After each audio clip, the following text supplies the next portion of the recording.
7 more innings coming your way from the UNCP Sammy and Anita Cox Field. Matt Sabatis with you as the Chowan Hawks and your UNCP Braves will square off for game number 2.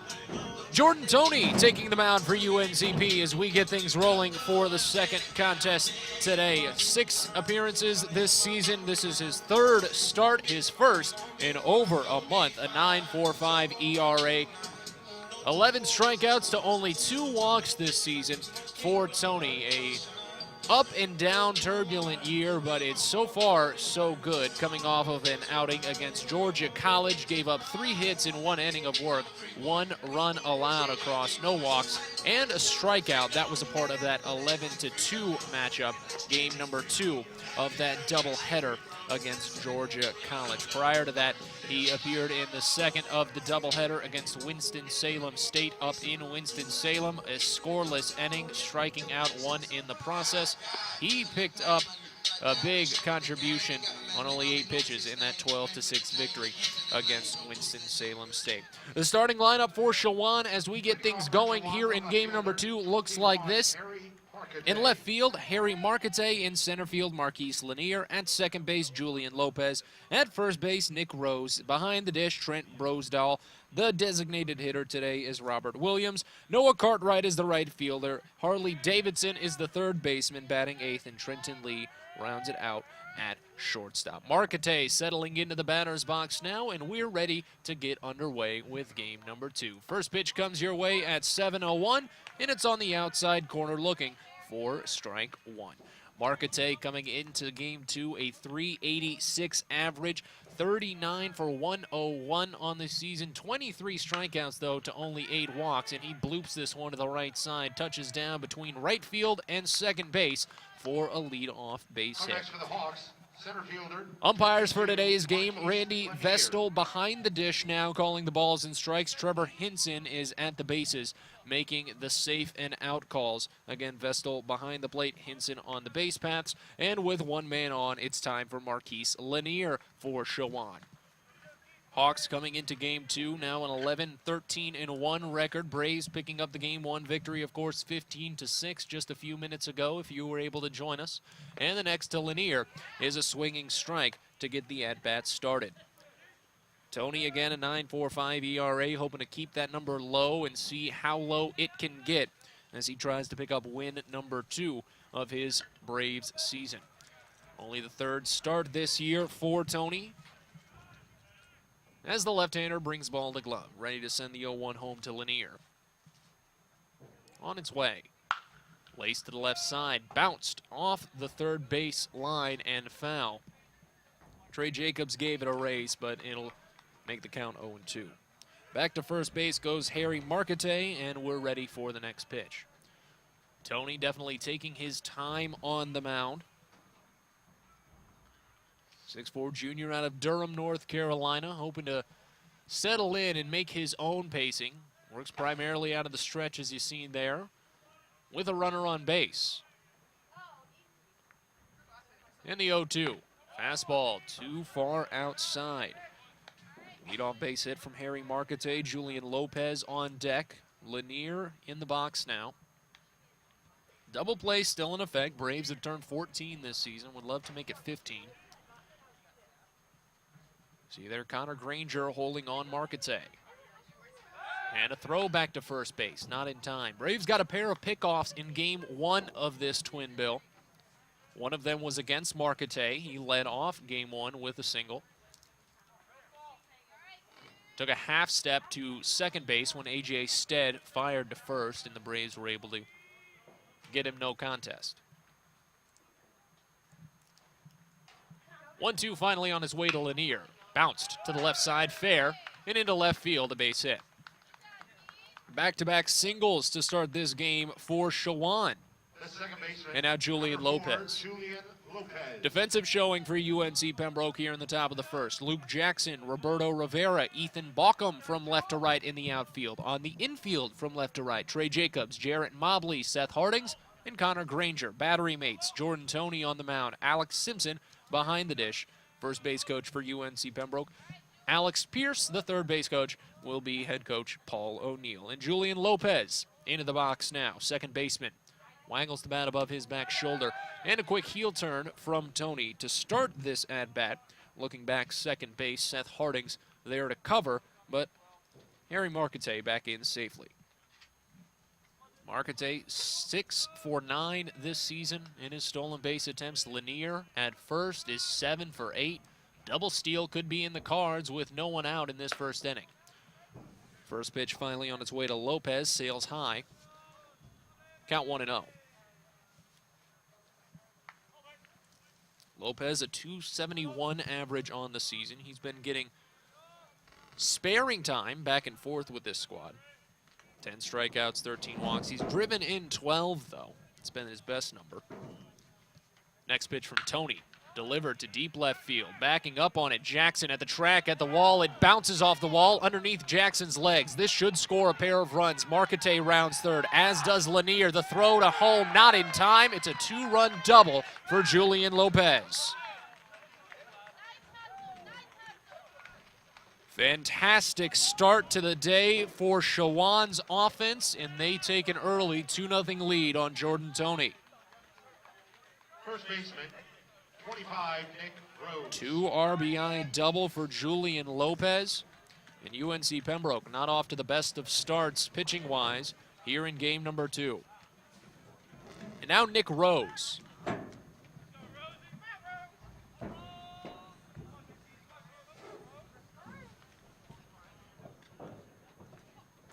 First baseman Rose hitting it at a .333 clip on the season. Still a runner in scoring position for Chowan. And the first pitch from Tony is popped up. Foul ground, first base side. Racing for it is the catcher Simpson. It's over the net. So started out with a strike. Chowan did not get many opportunities with runners in scoring position last game. Only 8 at bats. Braves were 10 for 23 with runners in scoring position in game 1. Just think about that number, 23 at-bats with runners in scoring position. Of course, when you put on 15 runs, something like that is bound to happen. So Tony looks in out of the stretch for Rose. Lefty on lefty. Here comes the 0-1. Fastball skips in. That evens her up. Rose with 14 RBIs this season. Excellent strike zone discipline for the first baseman. He's walked 15 times, only struck out 9 times. Lopez with 8 steals this year, standing at second base against a left-handed pitcher. Decent opportunity as Jarrett Mobley holds him on the shortstop. The 1-1. Swung on and missed. Great breaking pitch to put Tony ahead in the at-bat.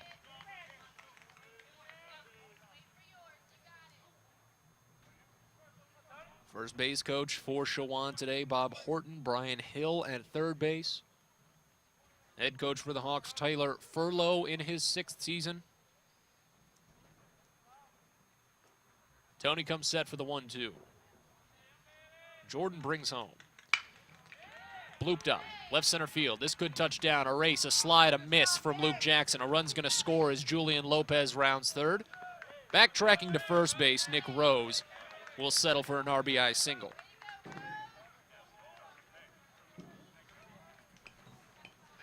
It took until the 5th inning in game 1 for Chowan to really break open the scoring. In that 5th inning, they had 5 runs on 5 straight base hits to lead off the frame, and this is looking to be much similar.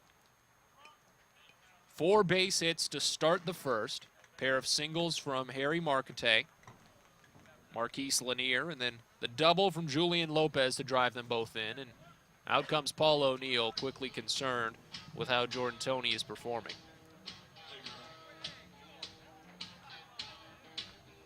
Nick Rose with the RBI single to drive in Lopez, and that has not helped Tony's case. That 9.45 ERA he started today with bumped up to 11.48.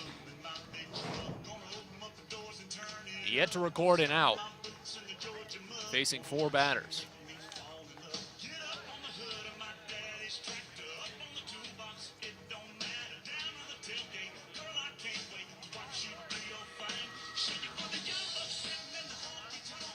So now Tony will try and settle in against the middle of the order from Chowan. Trent Brosdahl to take the reins. This Hawks team, independent squad in Division II baseball after the CIAA was forced to stop carrying the sport. First pitch to Brosdahl, laced to left field. Jackson was there, but let it play on a hop. Didn't have a good read on it. Jackson has to make it a base hit. So Brosdahl is aboard. On to second goes Nick Rose. I think after that slide from the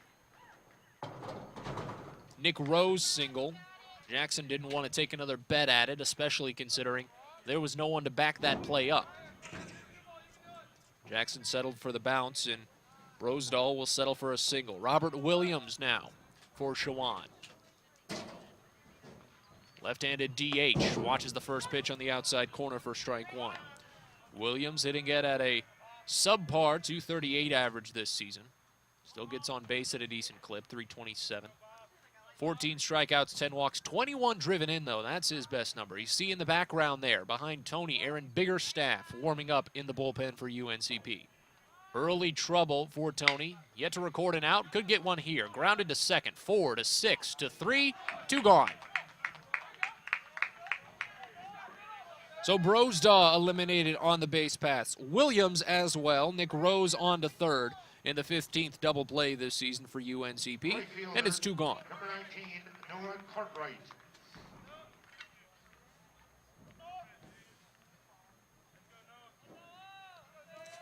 So now the right fielder, Noah Cartwright.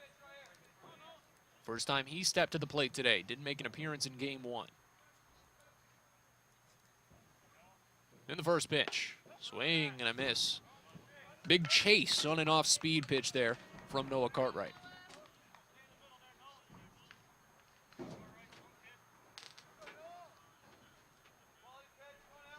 Tony looking to get back ahead in this one after giving up the 3 runs before recording an out. Sends one up and away. Cartwright now even in the at-bat. 3-0 Chowan leads. Braves yet to get a chance at the plate. Next pitch, Cartwright, big swing and a miss once more. That off-speed stuff really working in favor of Jordan Tony. Cartwright fairly inexperienced this season. The freshman only in his early goings as a collegiate ball player, 1 for 4. A walk and 2 strikeouts. Here's the 2-1, or the 1-2, I should say. Swing and a miss, strike 3. Cartwright goes down swinging, but before Chowan tacks on 3 runs, Braves will try and match it when we come back on the UNCP Sports Network. Adidas is the official apparel sponsor for all 16 of UNC Pembroke varsity athletic teams. Adidas provides some of the most innovative products in the shoe and apparel industry and is one of the most recognizable brands worldwide. We thank Adidas for all its support in offering UNC Pembroke the best for its student athletes. Go Braves!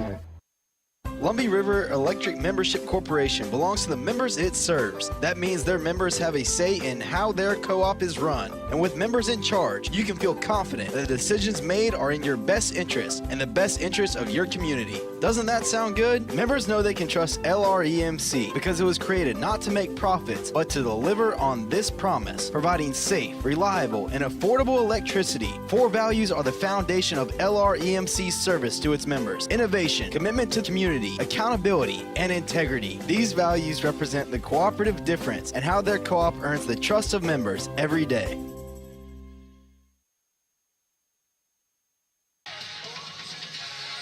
Well, Chowan striking first. 3 runs on 5 hits, leaving a runner at third base. Jordan Tony will try and bounce back from a rough start, but he could definitely use some offense to help that Braves dugout. Not too happy after the start, but a 15-6 victory in game 1 is definitely a good spirit lifter. See if Braves can continue their dominance in non-conference play. 12-0 this season when playing teams outside of the PBC. And there's the leadoff man, Roberto Rivera. Full lineup for UNCP looks like this. Berto in center field, followed by Trevor Clemens as their designated hitter today. Ethan Balkum is in right field. Trey Jacobs is at third base. Luke Jackson is in left field. Connor Granger batting sixth at first base. Seth Harding's at second. Jared Mobley at shortstop, and Alex Simpson rounding out the order. Catching for UNCP today, of course, the pitcher on the mound for UNC Pembroke, Jordan Toney. On the mound today for Chowan, number 26, Josh Vincent. Sixth start this season, a 3-1 record for the right-hander. 5.97 ERA, 22 strikeouts to 14 walks, coming off of a good outing against St. Andrews. 3 innings of work, only 3 hits allowed, 1 run, it was unearned, while striking out 3, only walking 1. That dropped his ERA from a 6.6 down to that 5.9 mark. Vincent, the right-handed junior out of Waterford, Connecticut, will try and guide his Chowan squad as far as he can now that his squad has an early lead. Braves this season 4-4 when their opponent scores in the first inning. And they're only 5-6 if their opponent scores before they do. Both happen today, and Roberto Rivera will try and turn the tides, trailing by 3 early on. Berto, following game 1, batting at .365 mark. 18 driven in, 30 runs scored, however. Scored 4 runs in game 1. First pitch on the outside corner for strike 1. Not too much of a difference in temperature, even with the lights on and the sun setting here in Pembroke, North Carolina. It was 48 degrees at first pitch of game 1, 49 degrees here first pitch of game 2. Lack of wind, not too much happening here in Pembroke, North Carolina. No chance of rain as the 0-1 sails outside. So Braves can definitely be thankful that it's not too chilly of a day. Granted, it's still sub-50, but strong winds have almost been a part of baseball games here in Pembroke, North Carolina. That one grounded to short. Played on a nice hop by Trenton Lee, and across the diamond it goes to Nick Rose for the first out. Defensive showing for Chowan here in their half of the frame. Harry Marquette in left field, Marquise Lanier in center, Noah Cartwright in right field. From left to right on the infield, Harley Davidson at third, Trenton Lee at short, Lopez at second, Nick Rose at first. Battery mates, Trent Brosdahl behind the dish, Josh Vincent on the mound. First base coach today for UNC Pembroke, Alex Pierce. Head coach Paul O'Neill coaching third base, and Trevor Clemens as the designated hitter today watches one on the inside edge for ball 1. Trevor, .395 season. The freshman phenom continues to hit it at a consistent rate, a powerful rate. He does not stop. 22 driven in, 31 runs scored. What a great recruit he was for UNC Pembroke, and the fact that he could potentially spend the next 3 years here, something to be very excited about. The 1-0 on the outside corner for strike 1. Already garnering Peach Belt Conference Freshman of the Week honors multiple times this season. Outfield plays the redshirt freshman fairly deep as the 1-1 comes inside.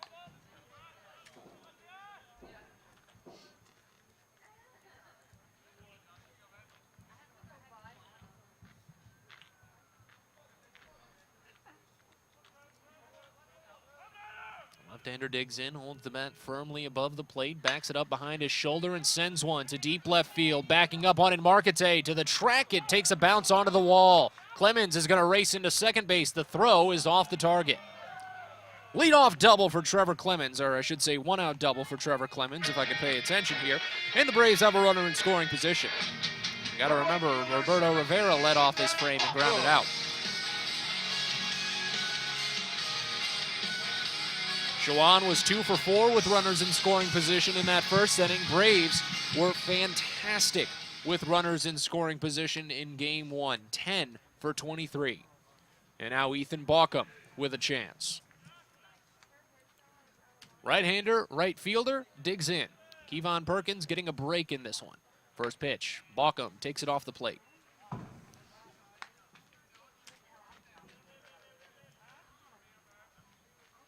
UNCP trailing 3-0, bottom of the first here in Pembroke. Game 2 of a 7-inning doubleheader. Non-conference, so the two teams can say, hey, let's just play 7 each. Keep our teams out of the cold for as long as possible. Keep them awake. Pair of 9 innings, we'd probably be here till 11 o'clock at night. Baucom watches one sail high. For all we know, we could still be here till 11 o'clock at night.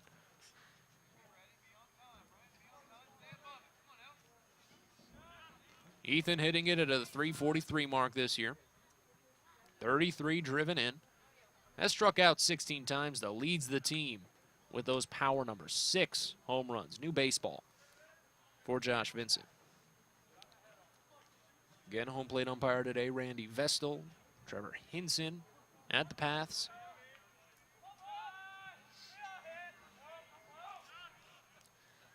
Vincent comes set. Out of the stretch, looks back second base, dancing off the plate. Mistimed in a throw, catches Trevor Clemens. He lost himself, dancing to third. Great read from Josh Vincent, a great slide from Julian Lopez, a grab in the dirt, and Trevor Clemens is taken out for the second here in this first inning.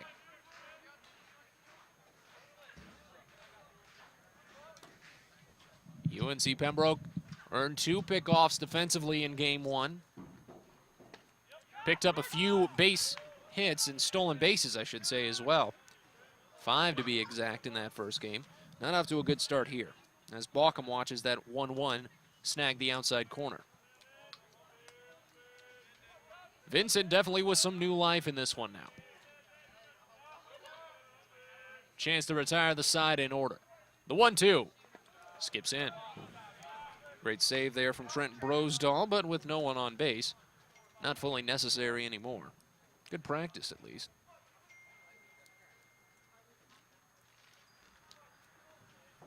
Ethan Baucom will try and make up for the lost man at second base. Here's the 2-2. Baucom swings through it. Vincent closes it on a strikeout, retires the Braves in order. On to the second we go. Chowan up by 3. Ever wondered why our sponsor, Lumberton Chevrolet Buick Cadillac GMC, has such a long name? One reason is the tremendous variety of cars and trucks they offer to meet every need.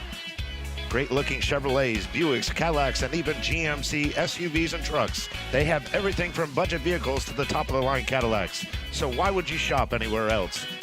Try their quick lube, and while your vehicle is being serviced, you can see for yourself. They are located next to Lumberton High School. When UNC Pembroke athletes train and compete, Scotland Healthcare System will be a part of the team as the official healthcare provider for UNCP athletics. Led by Ortho Carolina Scotland orthopedic physician Dr. Richard Alexander, their specialist will cover every football and men's basketball game. From practice drills to kickoff and tip-off, Scotland's medical experts will oversee training staff operations. It's one more way Scotland Healthcare is keeping its commitment to be there for the region, delivering closer care that's better by far.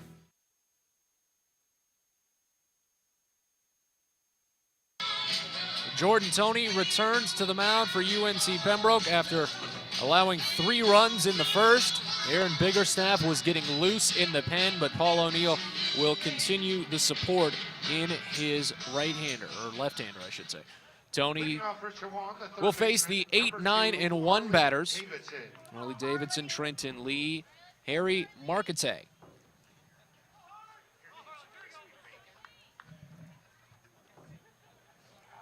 And Davidson digs in, left-handed hitting third baseman.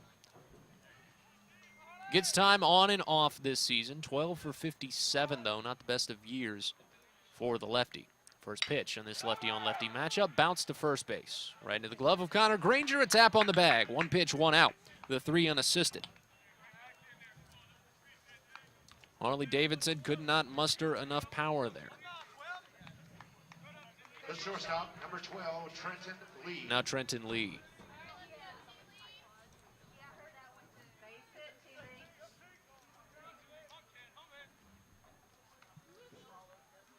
Lee coming into today's contest. And only his 10th career collegiate start. 4 for 28. You add on last game's performance, that first pitch called strike. Tony hoping to settle in after retiring 3 straight following the 3 straight runs from Chowan. The 0-1 is up and away. Tony was able to get Robert Williams into a double play, then Noah Cartwright struck out just a batter later. Tony hoping he can find some smoother seas following. Curveball hits the top of the zone for strike 2. Lee knew it. Didn't like that he held off that pitch. Big chance for Tony here, looking for strikeout number 2. The payoff. On the inside corner. Ring him up, strike 3. Second today for Jordan Tony, 13th this season for the lefty, and it's 2 gone. Back to the top of the order for the Hawks, left fielder Perry Marquette. First K looking for Chowan today. First K looking for either side. And now Tony will face the top of the order. Marquette singled to lead off the game, just as he did in game 1. This time, though, he came around to score, and he drills this one to left field. Jackson backing up on it, and at the track, he has no trouble bringing it in. Luke Jackson, a fantastic read to end the second. Down in order they go. Back with the Braves in just a bit. Adidas is the official apparel sponsor for all 16 of UNC Pembroke varsity athletic teams. Adidas provides some of the most innovative products in the shoe and apparel industry and is one of the most recognizable brands worldwide. We thank Adidas for all its support in offering UNC Pembroke the best for its student athletes. Go Braves! Lumbee River Electric Membership Corporation belongs to the members it serves. That means their members have a say in how their co-op is run. And with members in charge, you can feel confident that the decisions made are in your best interest and the best interest of your community. Doesn't that sound good? Members know they can trust LREMC because it was created not to make profits, but to deliver on this promise, providing safe, reliable, and affordable electricity. 4 values are the foundation of LREMC's service to its members: innovation, commitment to community, accountability, and integrity. These values represent the cooperative difference and how their co-op earns the trust of members every day.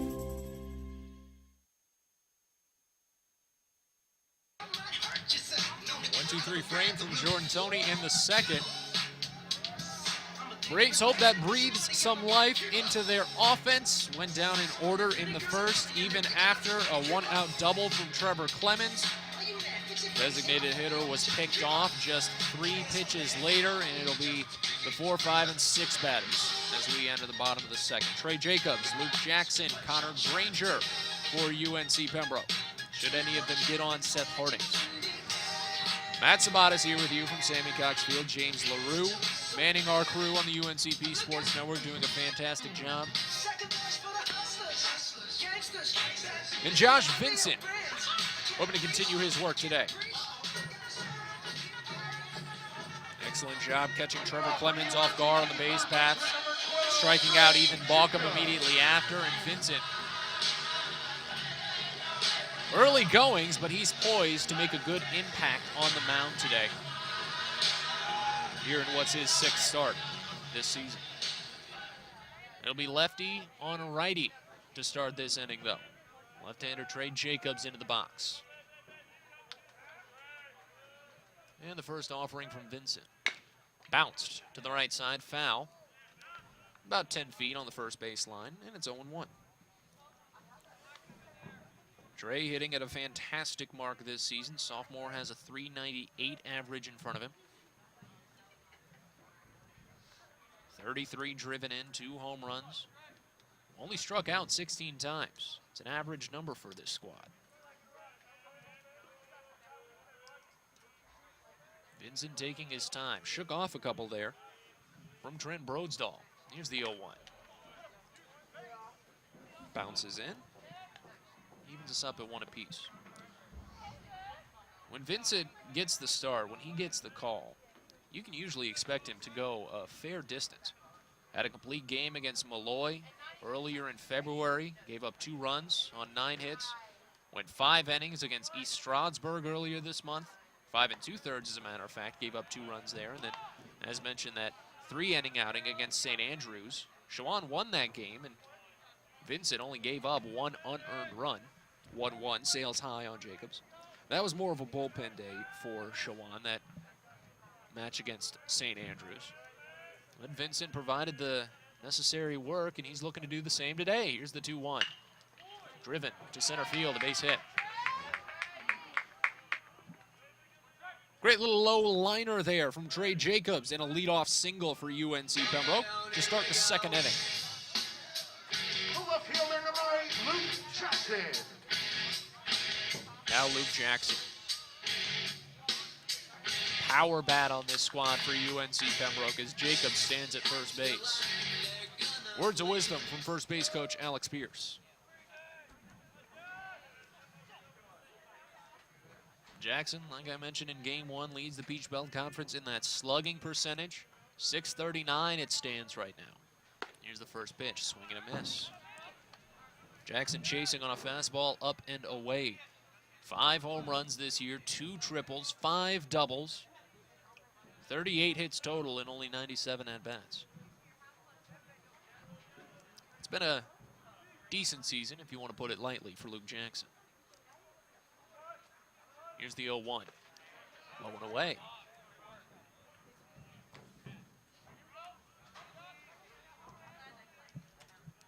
.400 this year with runners on base.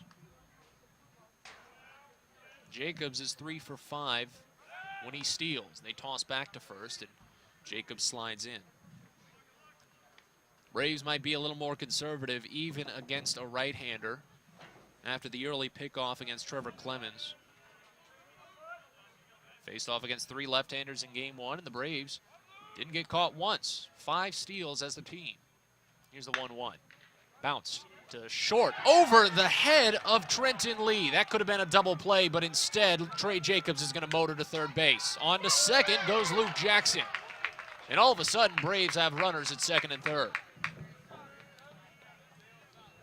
That's going to be a base hit for Jackson.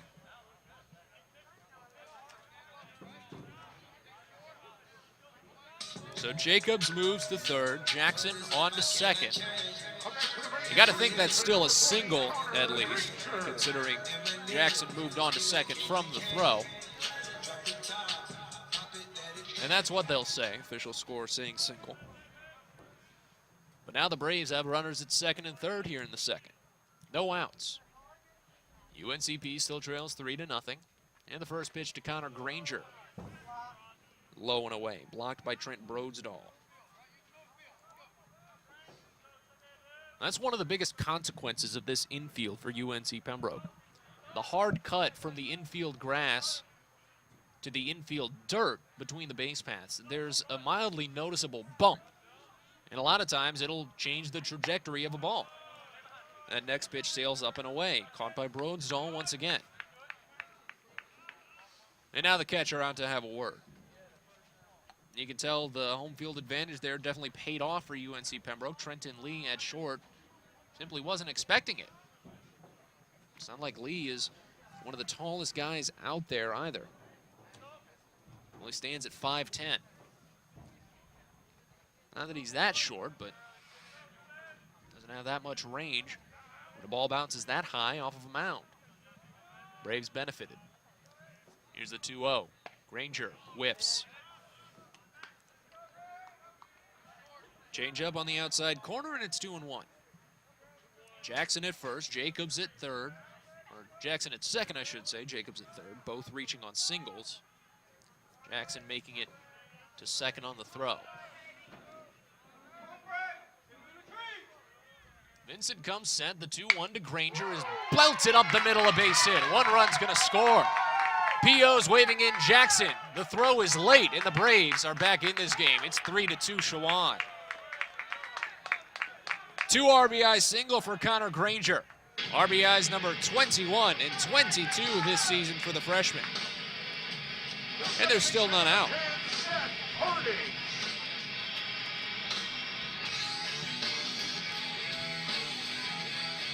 Back-to-back-to-back singles. UNC Pembroke is going down the line.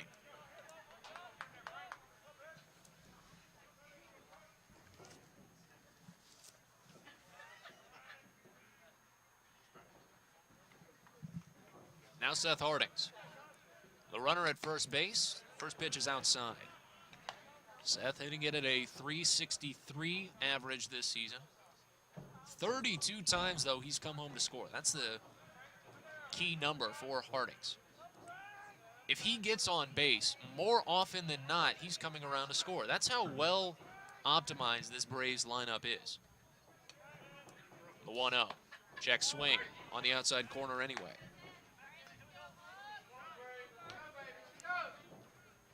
I mean, just look at that. 37 hits for Hardings, 13 walks, but 32 runs scored.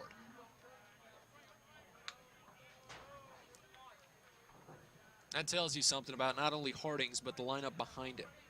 Jarrett Mobley, usually Kevon Perkins. It's Alex Simpson today, and then Roberto Rivera after that. Before the 1-1 comes, Josh Vincent off the rubber for just a second. Right-hander resets. Granger, a soft lead off of first base. He's not one to steal. Caught in his only attempt this year.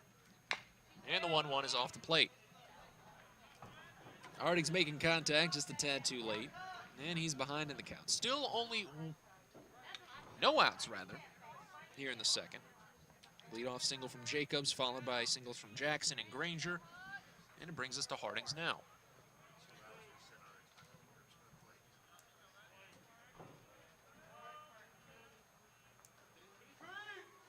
Almost formulaic Granger is in the way he leads off. Here's the 1-2. Curveball high.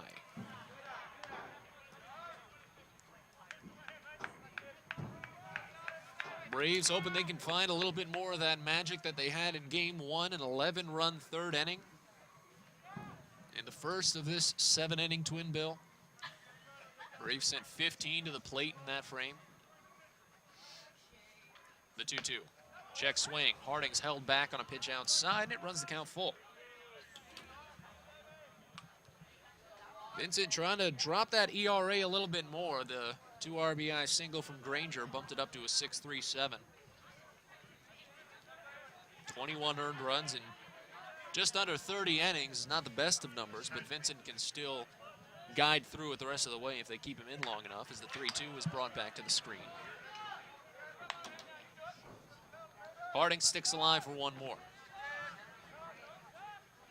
Here in the second, still with no outs, but Vincent has only thrown 29 pitches, so if he can settle in, there's still a good chance he can make a good, long outing. Remember, he has a complete game already on the season. That was against Malloy back in mid-February. He's proven the ability to go the distance before, step off the mound. You can tell Vincent's the kind of guy who needs to fall into his rhythm. Braves have been tampering with that a little bit here in the second inning. The payoff pitch, Hardings takes it foul on the right side once more. Granger again, short leads off of first base, not really making his presence known. Not a stolen base threat by any means, but still none gone here in the second inning. Braves only trail by 1 after coming in trailing by 3. Hardings digs back in. Vincent brings ball to glove. And we have the pitch on its way. Hardings takes it to the left side. This could be 2, 6 to 4 to 3. And the 3's not in time. It's a fielder's choice as Granger is eliminated. Hardings moves on to first base. It was a stretch from Nick Rose, the first baseman. Foot came off the bag, says base umpire Trevor Hinson. And it's 1 out here in the second inning. The shortstop, 13, Jarrett Mobley. Let me catch my breath. Let me count these checks. So Josh Vincent picks up the first out he needs here in this second, but the Braves still have a runner aboard. Jarrett Mobley will try and bring him in. Mobley, the proverbial hero in game number 1, broke open the scoring with his 2-out grand slam in that third inning. Bounced off the glove of left fielder Harry Marquette. And a toss back to first, close, as Seth Hardings came in sliding, but not in time. Hardings 10 for 11 this season.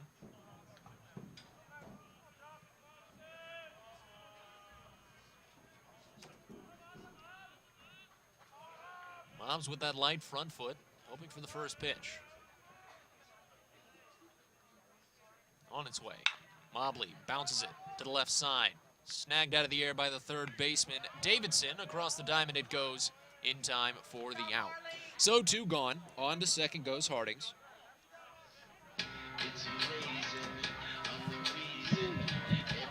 Up next for the Braves, catcher 32, Alex Simpson.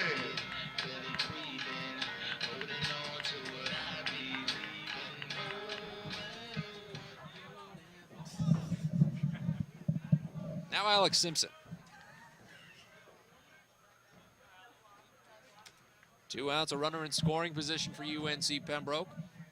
Only the second time today the Braves have a runner at second. Simpson watches on the outside corner for strike 1. Alex only getting a handful of starts this season, trying to make them count as best as he can. And he's making it work in some of the most unusual of ways. Doesn't have a single extra base hit this year. He struck out 6 times. He's 1 for 18, but with 4 walks, he's got 3 runs scored and 3 RBIs. Simpson makes it work somehow. The 0-1 is outside.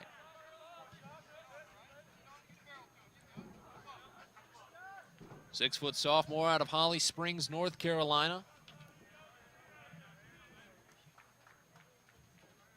Working behind the dish in this one after Trevor Clemens did in game 1. Don't want to overwork your catchers now, and time called before Josh Vincent could begin his windup.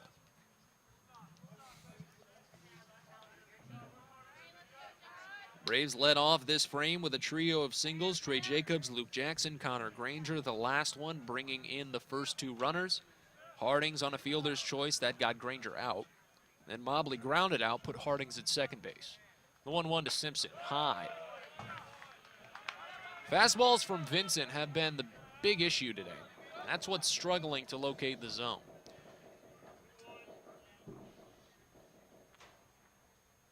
Right side a bit bunched together here. The outfield playing shallow.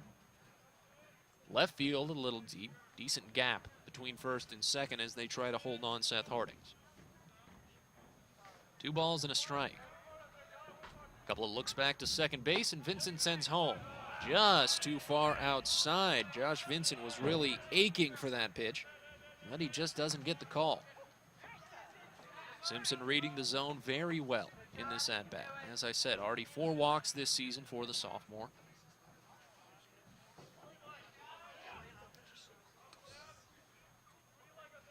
Vincent brings ball and glove. Hitter's count on its way.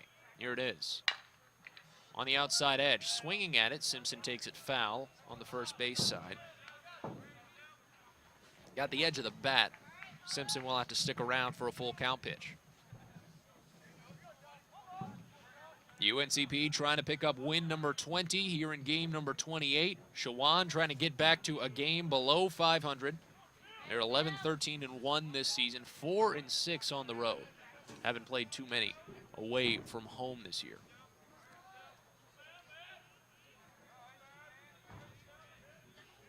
The 3-2. Check swing. Right down the middle anyway. Simpson strikes out. But not before the Braves tack on 2. They trail by 1. Back with the third on the UNCP Sports Network.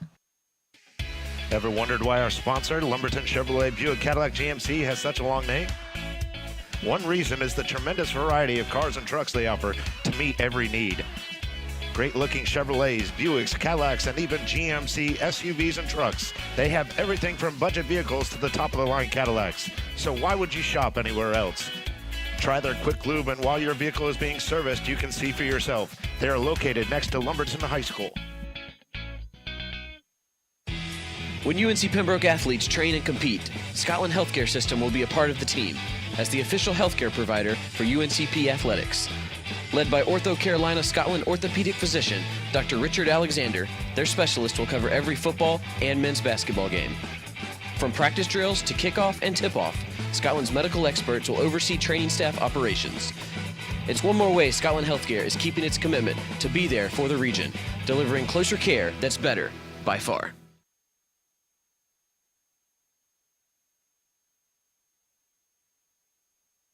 Braves making it a closer game, but not close enough, if you want to ask head coach Paul O'Neill. But Jordan Toney will try and keep it the way it is, moving on to the third.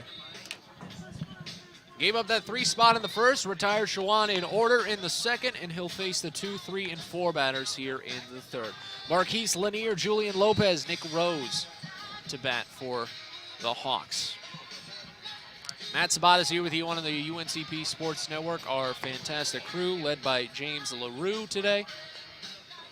Doing a great job bringing you this 7-inning twin bill from Sammy Cox Field. Glad you could take time out of your Tuesday to join us. Hope you can join us this weekend when USC Aiken comes to town. 3-game set against the Pacers when the Braves rejoin Peach Belt Conference play. That will be a tough one for UNC Pembroke after the Braves getting swept by PBC leader Georgia College.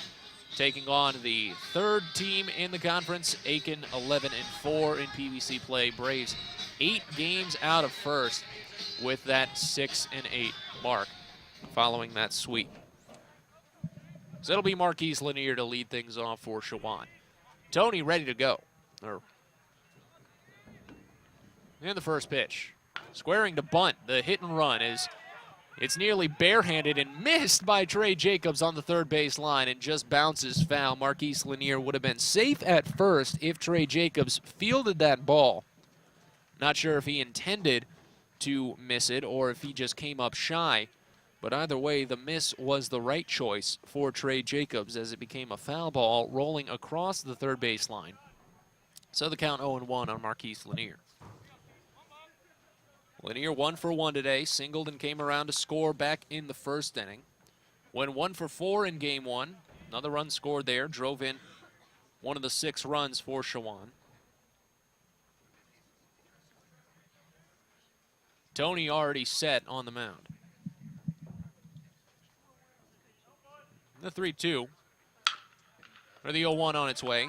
Bounced up the middle, across the glove of Jared Mobley into left center. Good for a base hit. Going for 2, Marquise Lanier motors in and stands up. A fantastic leadoff double for Marquise Lanier. That was a speedy takeoff for Lanier, and he made it count. Another runner in scoring position for Chowan as they look to increase their 3-2 lead. Now Julian Lopez. Aaron Biggerstaff back to getting loose. He had sat down for just a second after UNC Pembroke put on 2 runs. But now with a runner in scoring position and no outs, Jordan Toney might not get as long of a leash as he'd like. First to Lopez, no, a heel turn back to second, no throw. Lopez drove in 2 runs with a double in the first. Came around to score himself on Nick Rose's single. Decent day at the plate in game 1 as well. See Biggerstaff there behind Toney.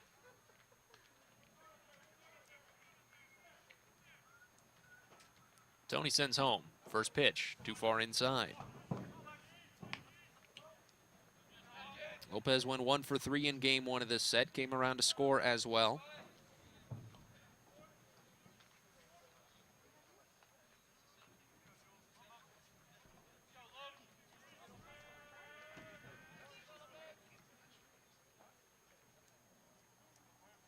.1-0 on its way. Tap foul off the plate. 2 strikeouts already today for Jordan Toney. Game 1 starter A.J. Stead went 4 innings, only struck out 1. Stark contrast to his prior start against Barton, struck out 7 in 4 innings, but still good enough for A.J. Stead to pick up the win, thanks to the offense. Second base, Marquise Lanier, 7 for 8 this year in stolen bases. Good trying against a left-hander. Soft hold from Seth Hardings, and off the mound, Jordan Toney steps.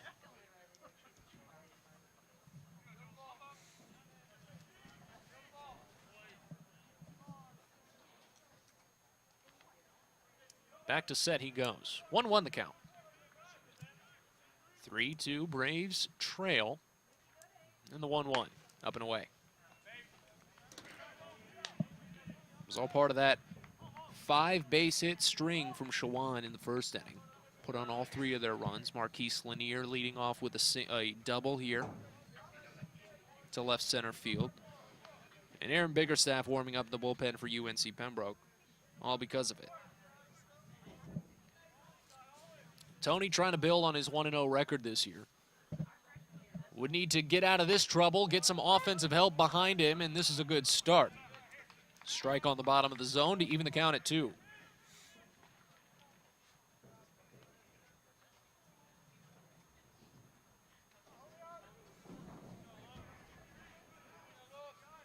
Nick Rose on deck. He'll get a chance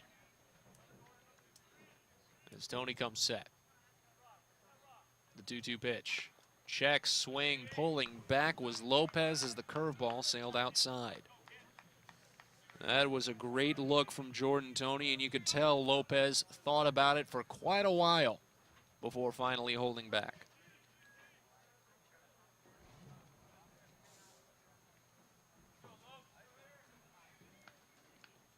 Ball behind the hip. Tony brings it to glove. 3-2 pitch on its way. Up high.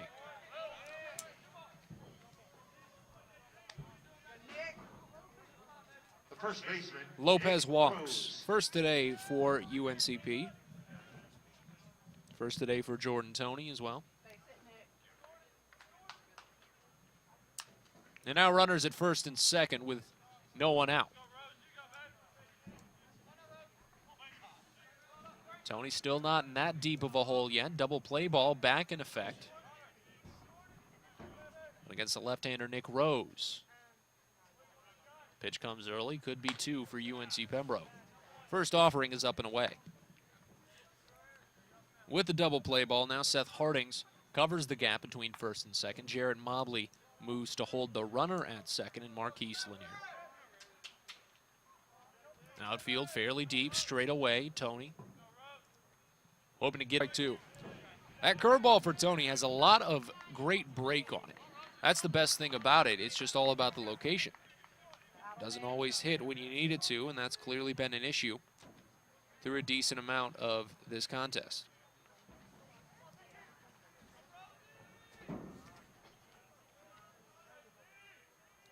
Here's the 1-2. Fastball, swing and a miss. Strike 3.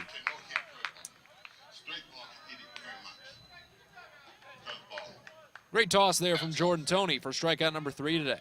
The catcher, Trent Osdahl. First out here in the third, still with runners at second and third. Braves still trailing by 1. And out Trent Brosdahl.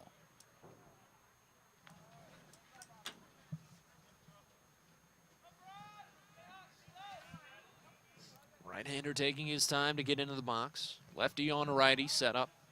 1 gone with runners in scoring position. Outfield a step to pull, fairly deep for Brosdahl on the first pitch. Comes in just a tad low. Trent singled back in the first inning. That was the last of that 5-hit string for Chowan to lead off the game. After that, he was eliminated on a double play. And the strikeout to end the first. Couple of practice hacks, and he's ready to dig back in. Tony taking his time. With a runner at third base, he can move back to the windup. Here's the 1-0. Bounce to the right side. Across the glove of Seth Hardings at second. A run will score. The throw back home to hold Lopez at third, but it's 4-2, Chowan. Marquise Lanier scores an RBI single for Trent Brosdahl. And now Robert Williams with runners at the corners and still only 1 out. And head coach Paul O'Neill out to talk this one through. Aaron Biggerstaff has been getting warm in the bullpen for UNC Pembroke. Doesn't look like P.O. has made the motion just yet. Could still come. Frustration definitely apparent from Paul O'Neill, considering the early mistakes from Jordan Tony, the early issues, especially after a good start in game 1 from A.J. Stead. Went 3 scoreless before giving up a rough spot in the 4th. And it looks like Jordan Tony is going to be lifted. Aaron Biggerstaff when we return. Braves trail by 2 on the UNCP Sports Network. Adidas is the official apparel sponsor for all 16 of UNC Pembroke varsity athletic teams. Adidas provides some of the most innovative products in the shoe and apparel industry and is one of the most recognizable brands worldwide. We thank Adidas for all its support in offering UNC Pembroke the best for its student athletes. Go Braves!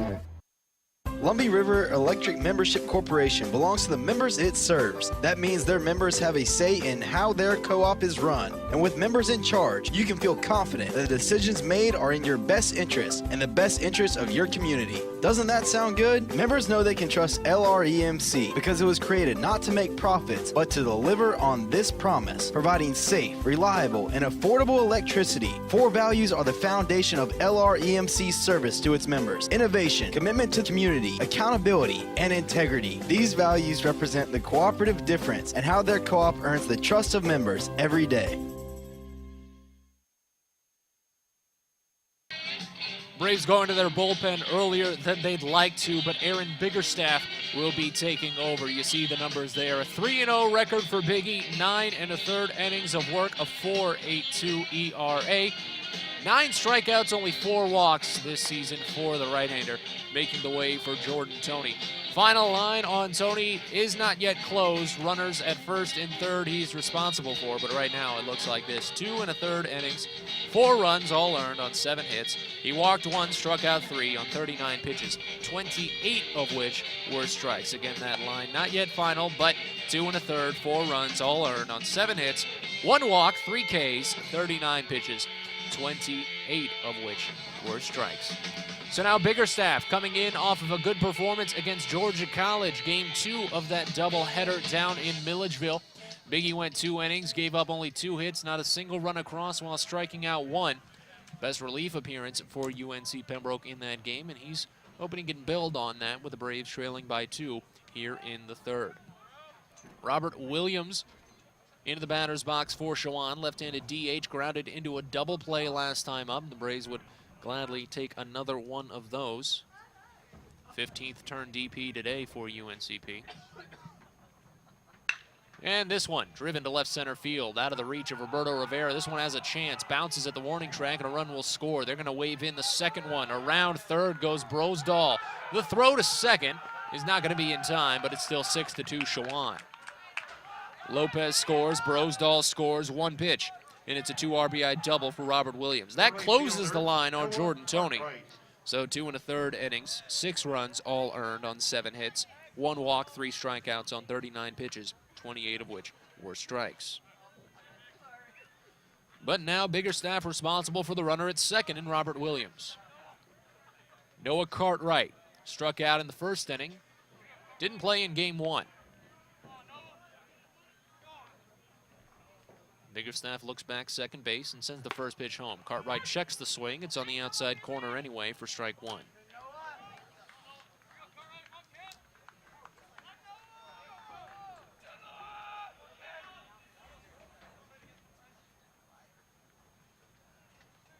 Aaron comes set and sends home. The 0-1 is bounced to the left side, just touches down foul before it reaches third base.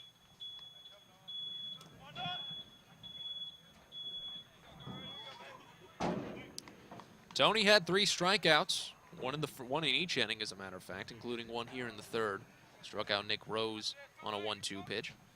Biggerstaff would love to get his first, especially with no double play ball. Here's the 0-2. Swing and a miss. Rising fastball for strikeout number 1 from Aaron Biggerstaff. 4 Ks today for Braves pitching, and it's 2 gone here in the third inning. Noah Cartwright, not the best of days for the part-time starter. 2 strikeouts, both swinging. 1 in the first, 1 here in the third, and now Harley Davidson.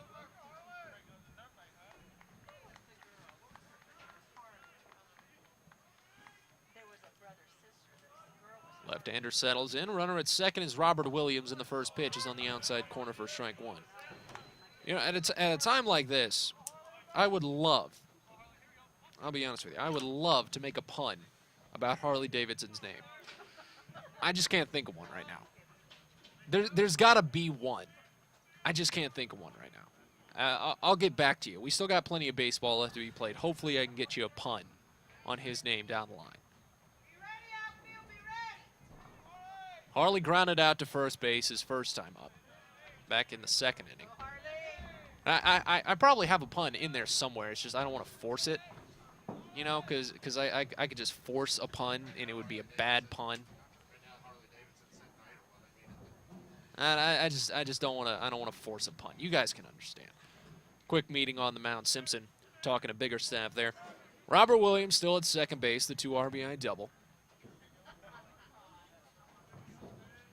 2 gone here in the top of the third. Braves trail by 4.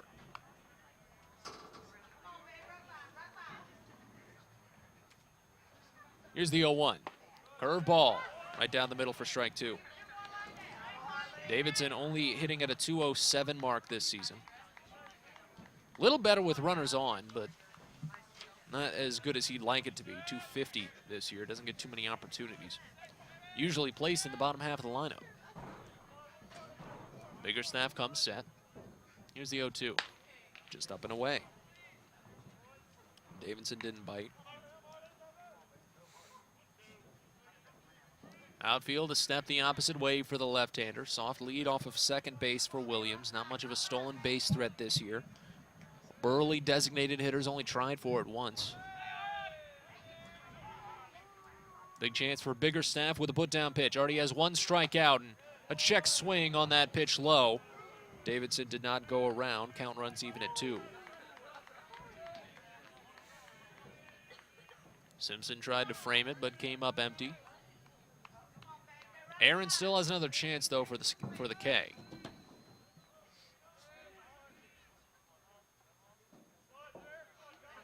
Here's the 2-2. Line foul. Over the screen, out of play. I still can't think of a punt. I've been spending this whole at-bat thinking about it. I'm sorry. I'm letting you guys down here. I'll figure one out before the game's over. Biggerstaff taking his time as Trey Jacobs went to get something out of foul ground. I think the ball made its way back in, bouncing off the net. Want to make sure he didn't trip on that, but we're back for the 2-2. Here it comes. Check swing. Pitch low. That fills her up.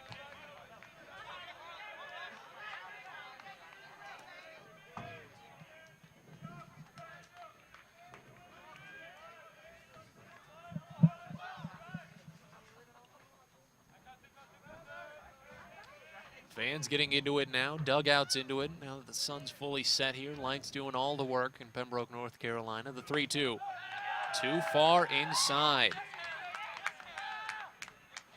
Davidson draws a 2-out walk. Still can't think of a punt, I'm sorry. Maybe when he's on base, I don't know. Okay, Trenton Lee.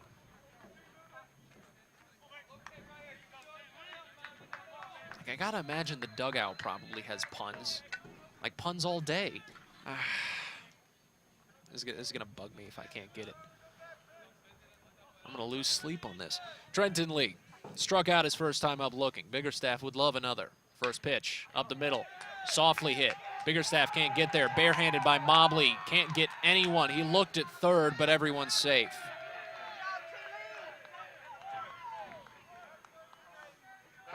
That was a hard play for just about everyone involved. Biggerstaff, his motion took him the opposite way as that one bounced to the left side of the mound. Biggerstaff was moving toward first base. Tried to backtrack, get it with his bare hand, but he missed it. No fault of his own there. Mobley came racing in on it from short, barehanded it, got it cleanly, but by the time he had it, Trenton Lee was already at first. Mobley's only other option was try and look at the lead runner, but Robert Williams was already at third. Braves simply had no chance there. So with 2 outs, back to the top of the order we go, and Marquette. And the first pitch is outside the zone. 9th batter to the plate today for Chowan, or 9th batter to the plate in the third, I should say.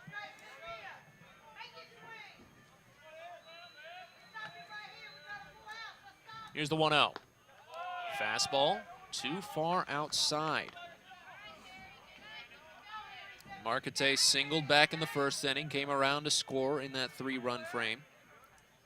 Popped out to left field. That closed out the second. Braves would love something similar. Here's the 2-0. This fastball hits the bottom of the zone. Fans starting to get a little loud here. Plenty of fans making the trip from Chowan. Good turnout here from the UNC Pembroke faithful, even through game 1 on into game 2 with the chilly temps. The sun gone here in Pembroke. Here's the 2-1. Marquette watches outside. Simpson saves it from the backstop. And it's a hitter's count now. Braves trail by 4. Bases loaded with 2 outs. Outfield very deep for Marquette. 3 home runs, 12 extra base hits this season. The next, curveball high, a run scores.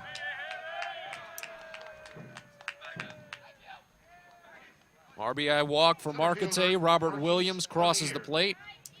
And it's 7-2 Chowan. Davidson to third, Lee to second.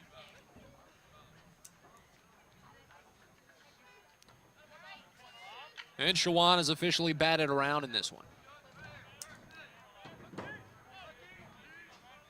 Marquise Lanier led off the inning against Jordan Toney. Took the second pitch he saw to left center field for a double. Now against Aaron Biggerstaff, righty on righty in the first pitch. This curveball comes in low. Lanier having a fantastic day in game 2 at the very least. 2 for 2, 2 runs scored. That single and that double. 1 for 4 in game 1. Came around to score as well. No RBIs though. The 1-0 drilled to third base. Touches down, foul across the bag. That saves at the minimum 2 runs from scoring. Trey Jacobs was nowhere near in time to make that play. And Harley Davidson was revving his engines to come home. I got it. I got it. Got my pun in. All right, game over. Time to go home.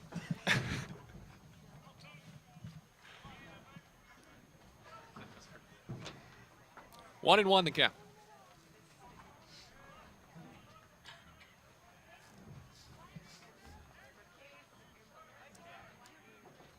The next pitch, curveball, too far inside on Lanier. Braves pitching in general. We look at Toney and Biggerstaff struggling to stay ahead of batters in these at-bats. Biggerstaff already 20 pitches deep into this outing. He's only recorded 1 out. Allowed to run across with 2 hits. And the 2-1. On the outside corner for strike 2. Thomas Durant getting loose for UNC Pembroke now.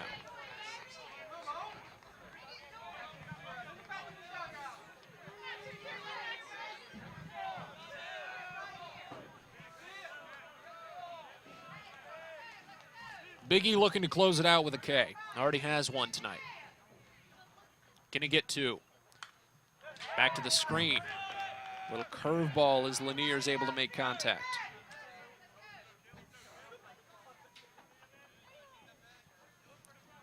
Well, UNC Pembroke had a quality 3rd inning of their own last game. Chowan having 1 of their own this game, 4 runs. With Marquise Lanier being the 10th batter to the plate. Bases loaded with 2 outs. The 2-2, swing and a miss, strike 3. Biggerstaff picks up 2 strikeouts, and the side is struck out, if I can get those words out properly. But Chowan puts on 4 runs. Braves trail by 5. Ever wondered why our sponsor, Lumberton Chevrolet Buick Cadillac GMC, has such a long name? One reason is the tremendous variety of cars and trucks they offer to meet every need. Great-looking Chevrolets, Buicks, Cadillacs, and even GMC SUVs and trucks. They have everything from budget vehicles to the top-of-the-line Cadillacs. So why would you shop anywhere else? Try their quick lube, and while your vehicle is being serviced, you can see for yourself. They are located next to Lumberton High School. When UNC Pembroke athletes train and compete, Scotland Healthcare System will be a part of the team as the official healthcare provider for UNCP athletics. Led by Ortho Carolina Scotland orthopedic physician Dr. Richard Alexander, their specialist will cover every football and men's basketball game. From practice drills to kickoff and tip-off, Scotland's medical experts will oversee training staff operations. It's one more way Scotland Healthcare is keeping its commitment to be there for the region, delivering closer care that's better by far. Vincent can pitch with a little more tenacity now that he holds on to a 5-run lead. Junior hoping to increase his 3-1 record, see if he can pick up win number 4. He's got to make it through this inning, and then the 4th to be in line for the decision. Well, he'll also have to do something against UNC Pembroke. Trevor Clemens there warming up, but it'll be Roberto Rivera to lead off for UNCP. Top of the order on its way for the Braves as they trail by 5. Matt Sabatas here with you from Pembroke, North Carolina. And Vincent taking a few extended warm-up tosses after that lengthy 3rd inning from Chowan. They brought 10 to the plate, scored 4 runs.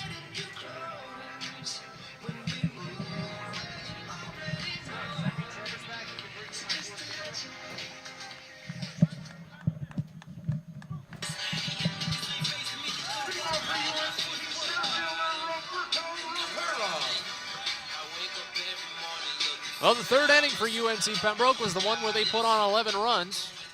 Maybe they have it in them again now that they trail by 5. Braves undefeated in conference play this season, hoping to keep it that way. Or non-conference play, I should say. First to Rivera. He's on the outside corner for strike 1. That's Vincent doing one heck of a job staying ahead of batters, placing himself well in the count. This next pitch, though, will be number 40 on the evening for Vincent. On its way, a curveball high. Vincent with 2 strikeouts this evening.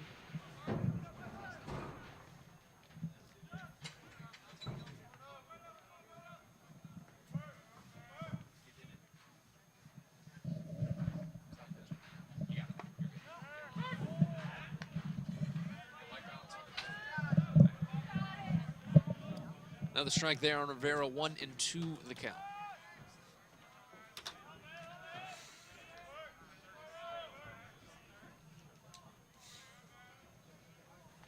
Berto grounded out his first time up. A fantastic game 1. Went 2 for 4 with 3 runs scored. And he watches the 1-2 high. Great read there from Berto. 18 walks this season for the senior. Couple that with his 18 strikeouts. Fairly good plate discipline for the New Jersey native.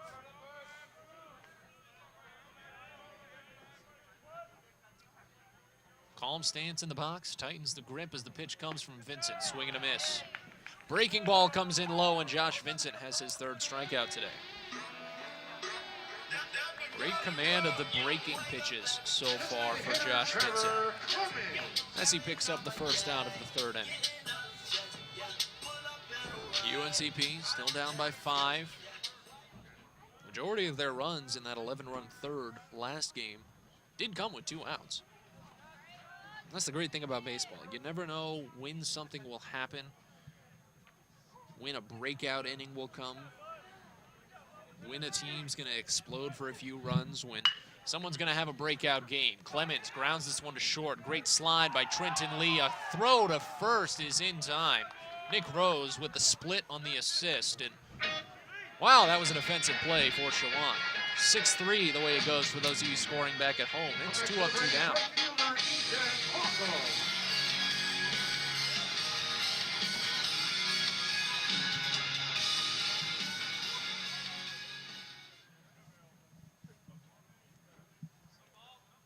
Now Ethan Balkum, strikeout victim himself back in the 1st. First on its way from Josh Vincent. Back to the screen it goes. Balkum hitting it at a .339 mark this season. 33 driven in, 28 runs scored, already mentioned. how fantastic of a player he is when it comes to getting on base and getting around to score. How great this Braves lineup is. Balkum whiffs at one on the inside corner, though. He's down in the count 0-2. Braves strike zone discipline in this game is definitely not up to par compared to last game.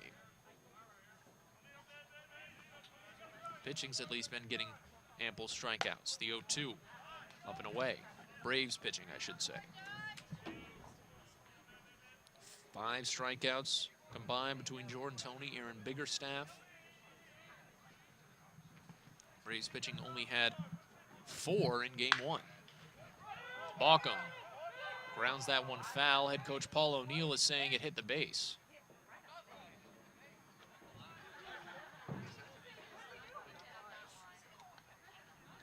P.O. is just about 100% sure that that one hit third base, and that would be a fair ball.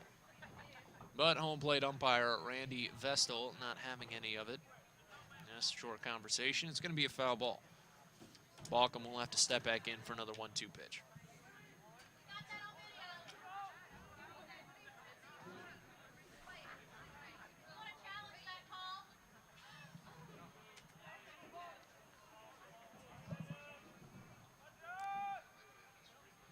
Balkum ready for the next. Here it comes. Up and in. English shook him off there, but Balkum will stick around for one more. Pitch count staying mildly low for Josh Vincent. Still underneath 50, and I've already said it, that he's proven this season he has the ability to go the distance. The 2-2 skips in. So from an 0-2 count to a full count.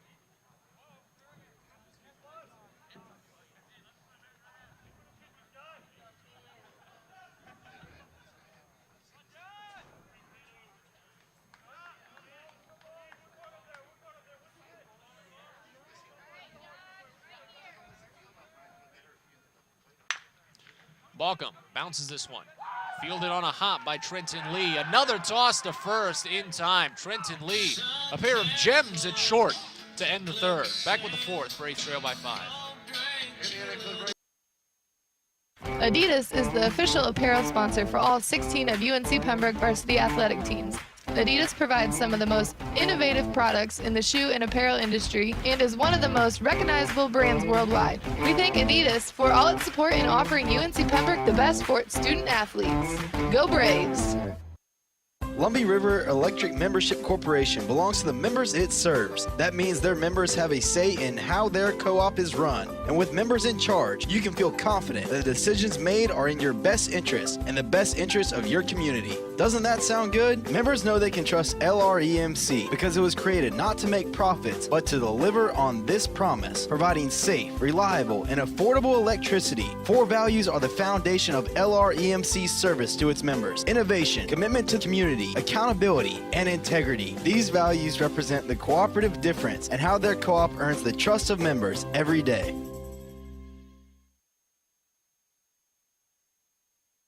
Pitcher on the mound for UNC Pembroke as we enter the 4th inning. Thomas Durant clearing the way from Aaron Biggerstaff. You see the numbers there. 5 appearances this season, this being his 6th.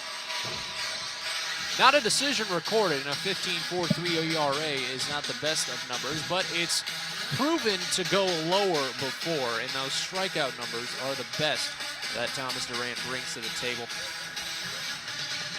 Left-hander coming off of an outing at Georgia College. Game 1 of a doubleheader between the Bobcats there in Milledgeville. Went an inning and a third, gave up 4 runs, only 2 were earned on 3 hits, walked 1, struck out 1 on just a handful of pitches, 28 to be exact. Durant, the redshirt junior, stands at 6'1" out of Chapin, South Carolina, making the way for Biggerstaff as the final line for Biggie looks like this. 2/3 of an innings pitched, 1 run, it was earned on 2 hits, walked 2, struck out 2 on 23 pitches, 13 of which were strikes. Again, the final line for Biggerstaff. 2/3 of an inning, 1 run, it was earned on 2 hits, 2 walks, 2 Ks, 23 pitches, 13 of which were strikes. So Durant will face off against the meat of the order for Chowan. Julian Lopez, Nick Rose, Trent Brodzall. Now batting, second And with a baseman, 7-2 number lead in 4, front of Julian Chowan, they Lopez. can really just start to pack it on against the UNC Pembroke bullpen if they so please. Thomas Durant could really use this opportunity to drop that ERA, though, if that's the case. And a left-hander does very well for UNC Pembroke in situations like these. First pitch to Lopez is off the plate for a foul. Lopez has had a fantastic day. Pair of runs scored, a pair of RBIs. A 2 RBI double in the first inning opened up the scoring for Chowan. They've since added on 5 more. Left-hander Durant brings home. Pitch outside off the edge of the bat and foul. Over to third base, or first base, I should say, over to the Chowan dugout.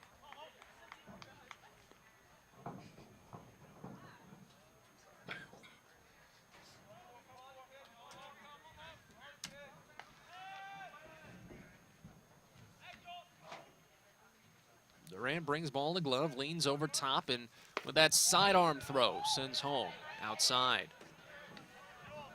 Braves fans here not too happy about that pitch call, but the count's still 1-2.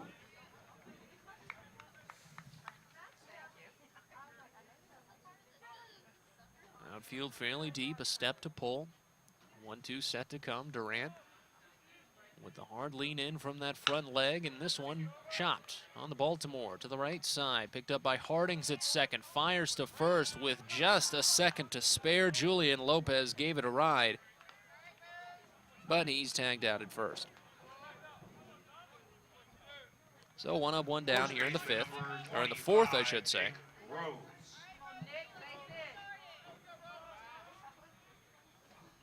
And now Nick Rose.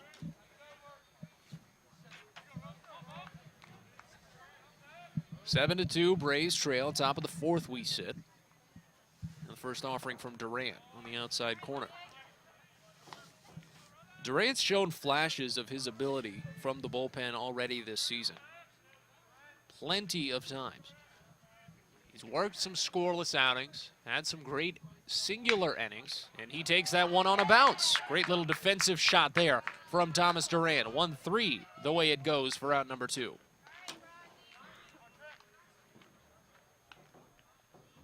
Catcher, number 20, Trent Rosdahl. Trent Brosdahl now. Best outing this season from Durant came against Wingate. 2 innings of work, only gave up 1 hit, scoreless. One of the 2 innings, he struck out the side on 9 pitches.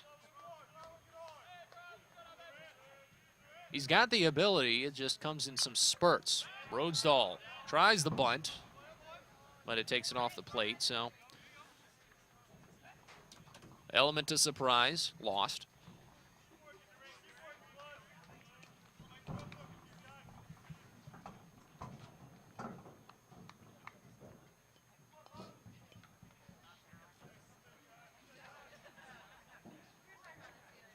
Brosdahl a pair of singles today. Eliminated on a double play in the first. Came home to score in that 4-run third inning. Few hacks at it as Durant is ready to work out of his stretch. The reliever never leaves the stretch, even when he's coming in with the bases empty, retiring the first 2 batters. Here in the fourth, Braves trail 7-2 when the 0-1 sails outside.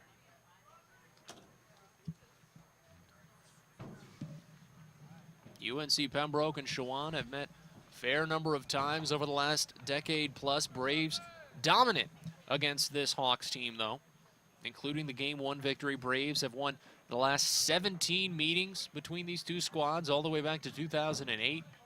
1-1 from Durant is line foul over the Braves dugout.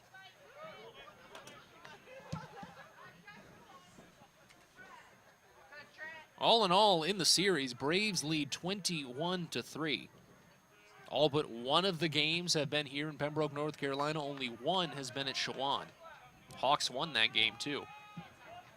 And the 3 times the Braves have lost have all been by 2 runs or fewer. So UNC Pembroke plays this team very well.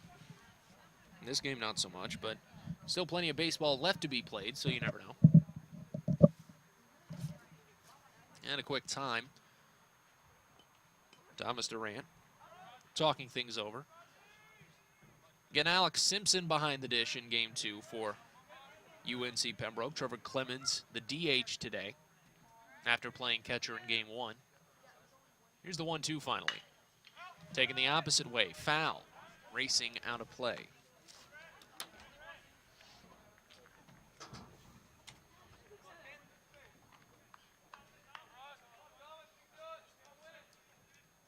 Robert Williams on deck for Chowan. Thomas Durant hoping to pick up a scoreless inning. Looking for strikeout number 6 from the Braves today. Doesn't get it there. The 1-2 is inside. 3 strikeouts for Jordan Toney. 2 strikeouts, I should say, for Aaron Biggerstaff. Left-hander and right-hander. Now back to the left-hander. As the Braves have to rely a little bit more on their bullpen here in game 2. The 2-2 bounced to Jaron Mobley at short. The shortstop fields it, fires to first in time. 6-3 the way it goes. Down in order goes Chowan. Back with the bottom of the 4th. Up next. Ever wondered why our sponsor, Lumberton Chevrolet Buick Cadillac GMC, has such a long name? One reason is the tremendous variety of cars and trucks they offer to meet every need.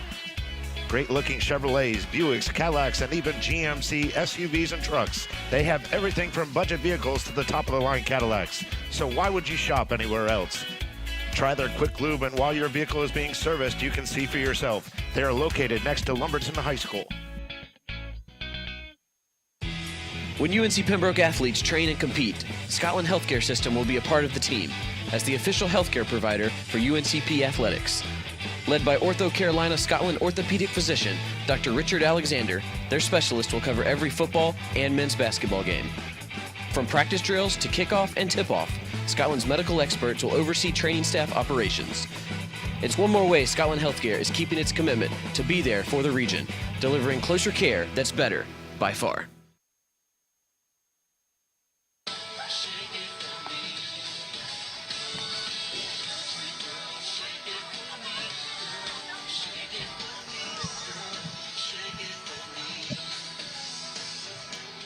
Chowan retired in order in the 4th. Braves hoping to capitalize on that opportunity as they still trail by 5.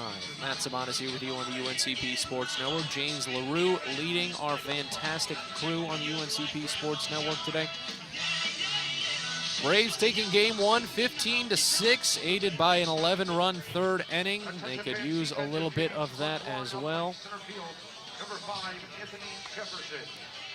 And a defensive change for the Hawks. Anthony Jefferson moving into the outfield, taking the place of Marquise Lanier in center.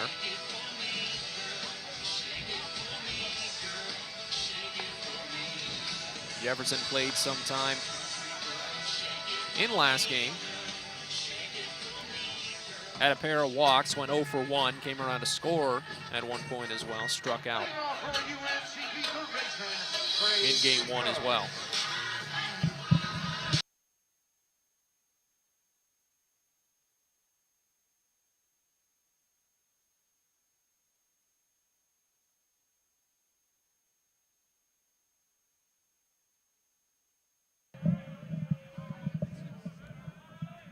Not Trey Jacobs to lead off for UNC Pembroke. Watches up and away.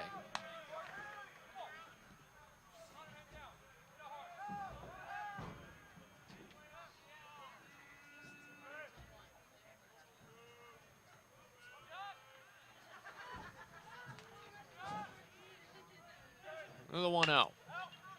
Popped up, out of play. Jacobs 1 for 1 today. Singled to lead off the 2nd inning. Came home to score, and the only runs the Braves have scored today came in that 2nd inning.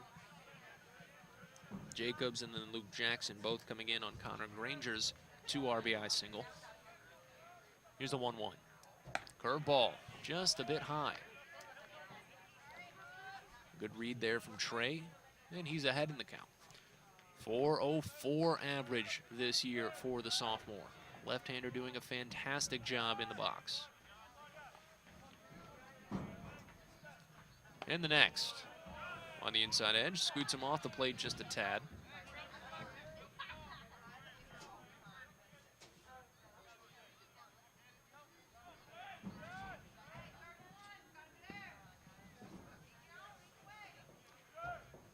Here's the 3-1. Fastball lifted high to left side, playable for Harry Marquette, but the shortstop, Trenton Lee, ranges over and brings it in shallow left field.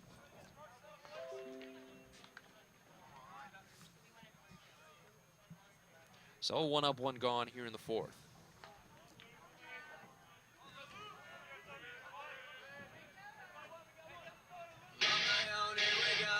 Left fielder Luke Jackson.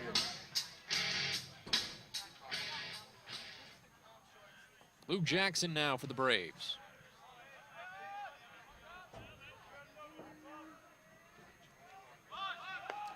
Squares the bunt, pulls back as it sails just a tad bit outside. Tried to race up the line with it. So Jackson ahead in the count. Next on its way from Vincent. Popped foul, out of play. Jackson also 1 for 1 today, just like Trey Jacobs. Single and a run scored in that 2nd inning.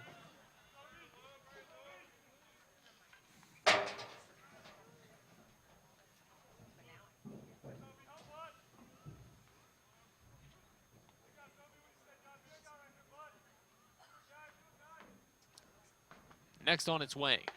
Check swing. Too far outside. A slider doesn't take from Vincent. Connor Granger on deck for UNC Pembroke. Seth Hardings could get a chance if either of these two get on base. Braves looking to climb back from a 5-run hole. 7 runs on 9 hits for Chowan, 2 runs on 4 for UNC Pembroke. And the 2-1 to Jackson is outside.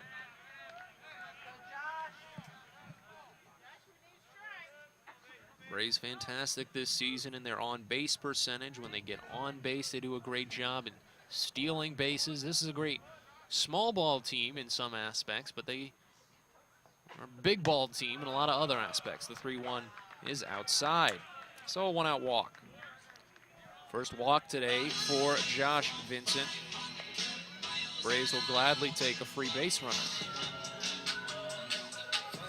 First baseman Connor Granger.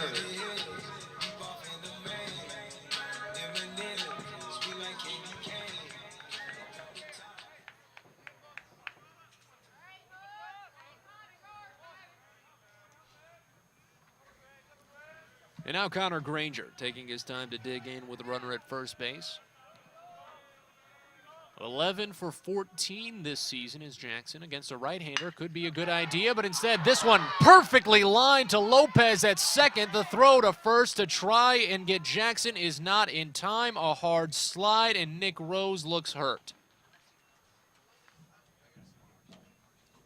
Rose is up and moving. I just don't think he was expecting that, as were none of the folks here in the stands. Lopez elevated to bring in that one. So a line out to the second baseman for out number 2 here in the frame.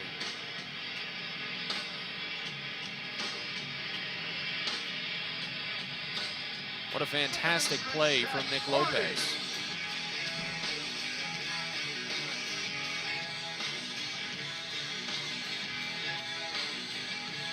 So it keeps the runner at first base for UNC Pembroke. And now Seth Hardings reached on a fielder's choice in the second, got caught at second base and stuck there.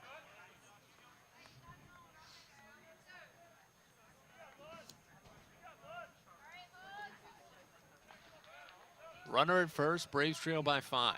First pitch, Hardings launches it down the middle.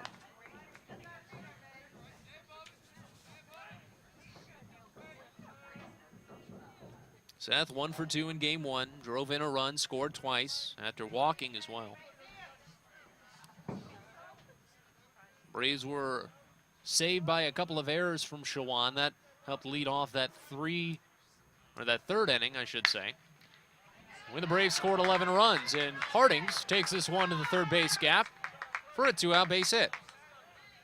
Jackson on to second base, Hardings to first. And now Jarrett Mobley with runners at first and second. Hold right, bro. Yeah. Let me count these Up checks. next to the Braves, shortstop Jared Mobley. I don't got no respect. Work up in the text. Pull up in the G.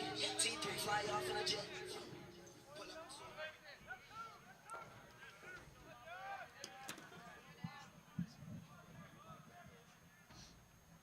Mobley grounded out his first time up, had the grand slam in game one that broke open the scoring in that third inning. He watches the first pitch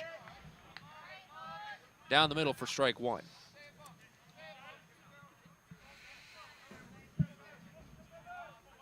With that home run, Mobley was 2 for 4. Got stranded his only other time reaching base. At second, Luke Jackson. At first, Seth Hardings. Neither of them really too concerned with big leads here with 2 outs in the fourth.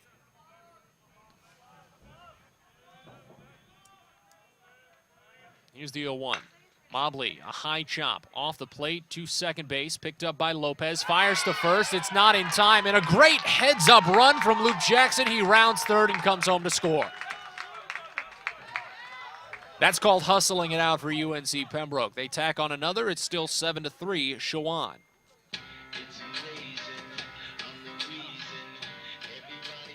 Chalk it up as an RBI single for Jarrett Mobley, and the Braves have a little bit of life. And it looks like a pinch hitter on the way for UNC Pembroke.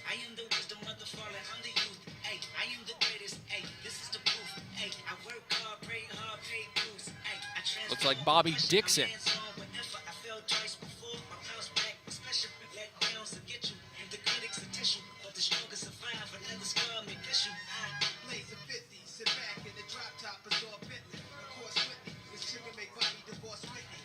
So Alex Simpson being lifted for a pinch hitter here. Simpson finished the day striking out looking in the second. That was it. So we'll see who the Braves put behind the dish with Dixon stepping to the plate now. One swing of the bat and this would be a 1-run game. But Dixon does not have a single extra base hit this year. Power necessary though with 2 outs. Josh Vincent sends the first home. Dixon takes a big swing at it. Pitch was low, though, and Dixon had no chance. 0-1.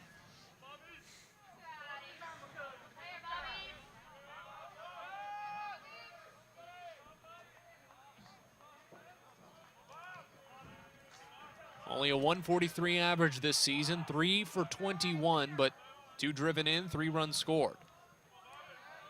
The 0-1 from Vincent. Dixon takes it on a chop. He lost his footing, misplayed it short, picked out of the air though, and taken from lead to first in time for the out. Dixon might have made it if he didn't trip himself up on the play there, but the Braves add on another. They trail by 4. Back with the 5th. Adidas is the official apparel sponsor for all 16 of UNC Pembroke varsity athletic teams. Adidas provides some of the most innovative products in the shoe and apparel industry and is one of the most recognizable brands worldwide. We thank Adidas for all its support in offering UNC Pembroke the best for its student athletes. Go Braves!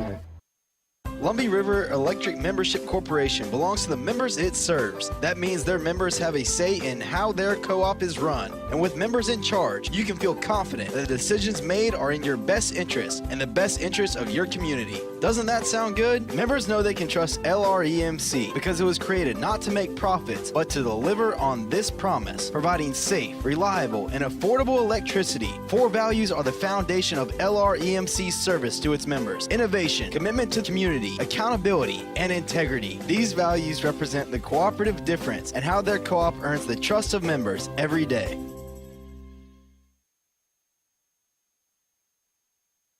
Adidas is the official apparel sponsor for all 16 of UNC Pembroke varsity athletic teams. Adidas provides some of the most innovative products in the shoe and apparel industry and is one of the most recognizable brands worldwide. We thank Adidas for all its support in offering UNC Pembroke the best for its student athletes. Go Braves! Lumbee River Electric Membership Corporation belongs to the members it serves. That means their members have a say in how their co-op is run. And with members in charge, you can feel confident that the decisions made are in your best interest and the best interest of your community. Doesn't that sound good? Members know they can trust LREMC because it was created not to make profits, but to deliver on this promise, providing safe, reliable, and affordable electricity. Four values are the foundation of LREMC's service to its members: innovation, commitment to community, accountability, and integrity. These values represent the cooperative difference and how their co-op earns the trust of members every day.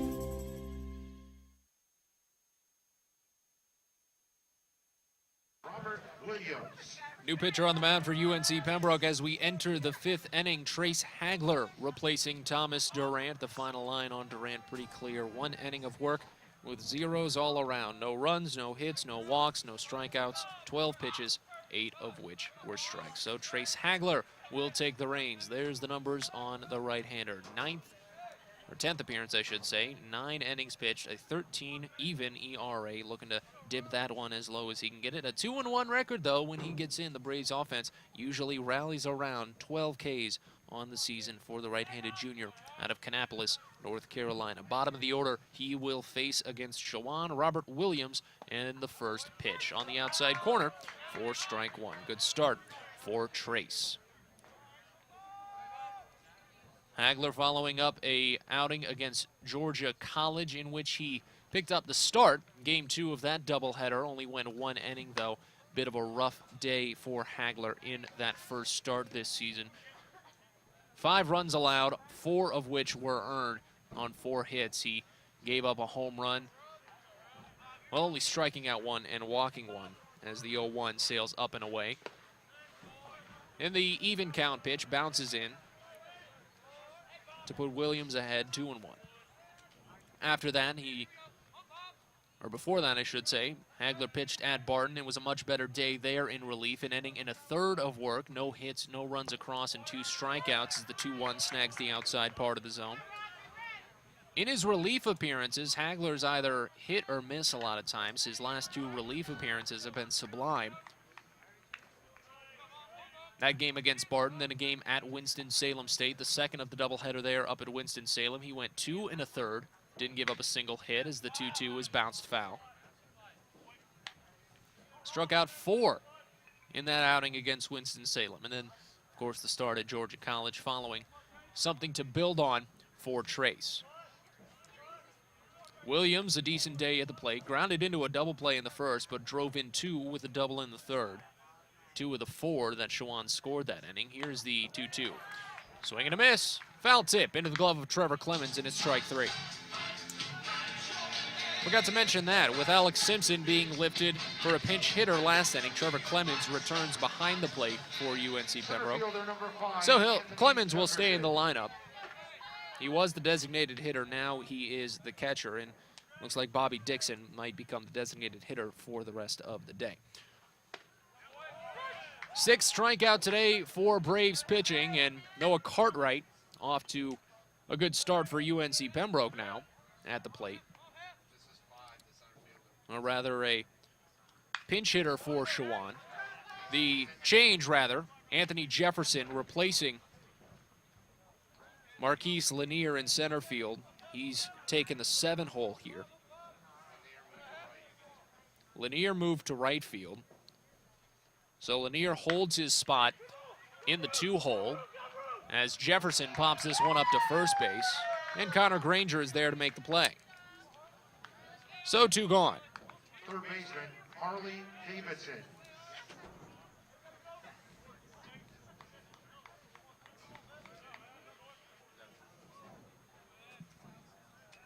And now Harley Davidson.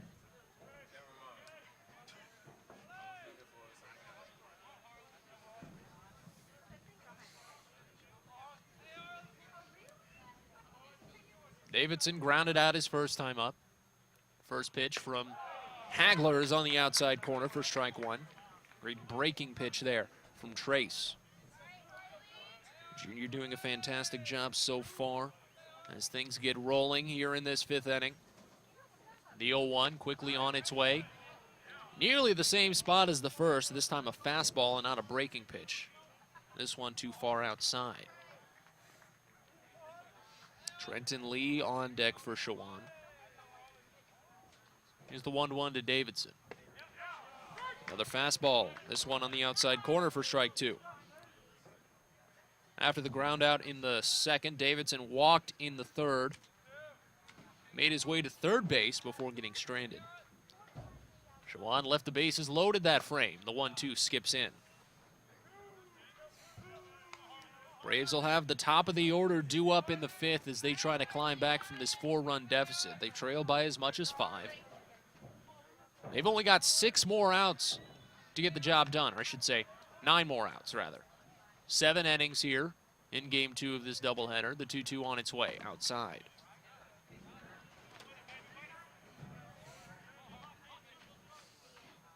So at the bare minimum, the Braves will get one more trip around the lineup before we call it a day.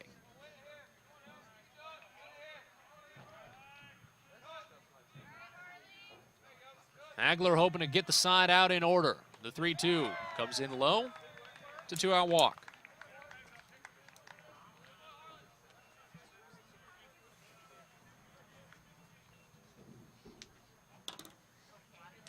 Only the 5th walk this season allowed by Trace Hagler, and Harley Davidson takes first.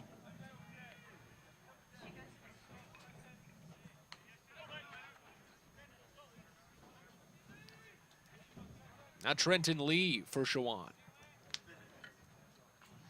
Shortstop representing the 9-hole. Decent day so far. And Hagler tries the pickoff back to first base. Connor Granger had to jump and grab that one out of the air as Harley Davidson slid back in safely. Hagler might not try that same pickoff move again. That was nearly a free base. Trace comes set. And the first pitch to Lee. Swing and a miss on a pitch outside. Top of the order on deck for Chowan. Braves have the top of the order due up in the bottom of this 5th. UNCP down by 4. 2 out, a runner at first with Harley Davidson. The 0-1. Fastball low.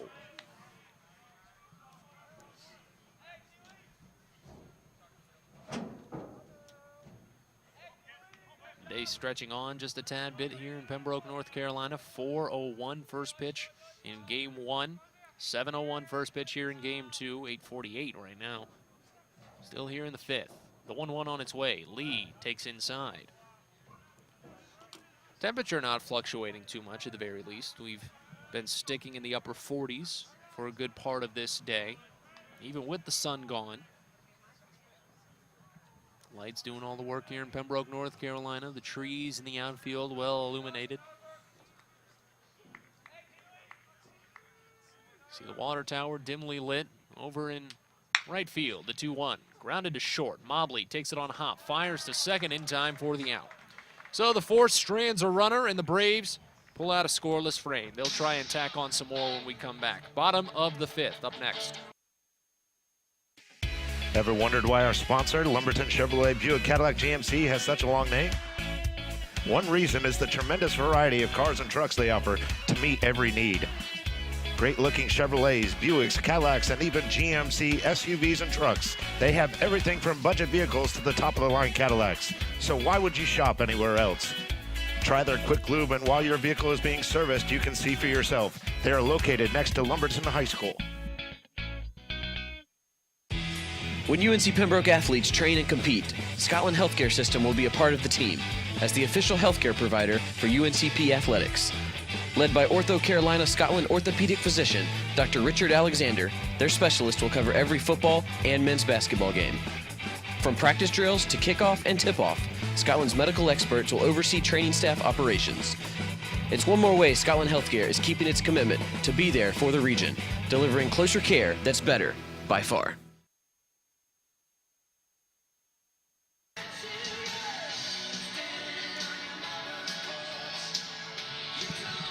Braves offense needs a boost with only 3 innings left. Again, 7 innings in this doubleheader. Braves taking game 1, 15-6. They trail here in game 2, 7-3. They're struggling to find a footing against Josh Vincent, the right-hander, doing an excellent job on the mound. 4 innings of work, has given up 3 runs, but struck out 3, only walked 1 with 6 hits. And the pitch count has stayed relatively low, 68 through these 4 innings for the right-hander. Roberto Rivera leading things off for the Braves here in the 5th. Trevor Clemens to follow, Ethan Baucom after that. If any of them can get on, Trey Jacobs will get a chance. Roberto digs in, Vincent sends the first home. Curveball in the zone for strike 1. Roberto struck out his last time up, that was in the 3rd inning. 3rd time he's led off today. Of course, he led off in the 1st, grounded out there. Led off in the 3rd, and now leading off here in the 5th. Next on its way, sails high.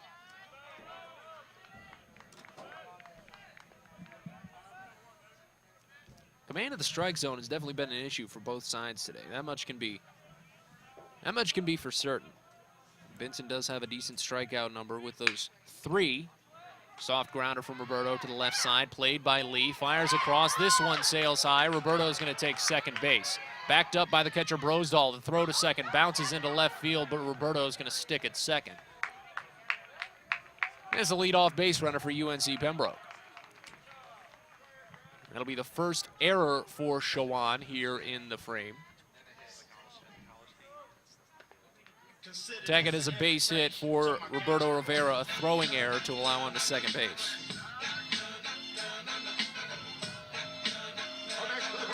So E6, the way it goes for those of you scoring back home.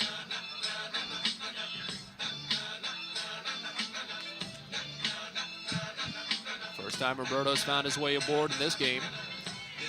Scored 4 runs in game 1.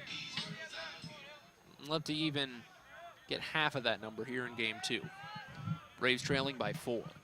Trevor Clemens now. Left-hand hitted catcher.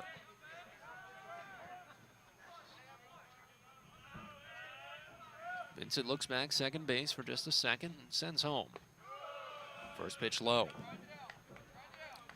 Josh Vincent hasn't had to deal with Roberto Rivera on base yet today, and Roberto's definitely been known to try and toy with opposing pitchers when he's on base. Game number 1, he really played with Vinny Puma. Dancing back and forth with a decent lead against a right-hander now. Not sure if we'll see it as Clemens pops this one up into foul ground. Third baseman Davidson is there. And the first out recorded.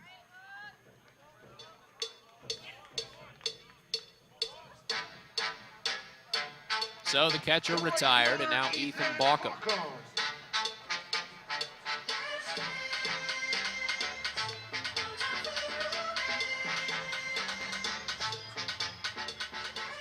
Right fielder for UNC Pembroke with a runner in scoring position. Braves 2 for 5 with runners at second or third, including that out there from Clemens. Vincent hoping to keep it that way. Rivera held on by second baseman Lopez. But the pitch delivered to center field. Backing on it, Jefferson. Foot in front of the track, he's able to make the play. Had a bit of carry, the throw to third is cut off, and tagging up, sliding in safely, Roberto Rivera is 90 feet away. Now with 2 outs here in the 5th inning, though, the Braves in a bit of a hole when it comes to bringing across that 4th run. It'll be on Trey Jacobs. If anyone's going to tack on some power and drive in a run, though, it would be Trey Jacobs. 33 RBIs this season, tops on the team. Braves trail by 4, 1 run. Would be very helpful for UNCP at this time. Outfield plays Jacobs very deep. First pitch. Swinging, ripping, foul across the first base line.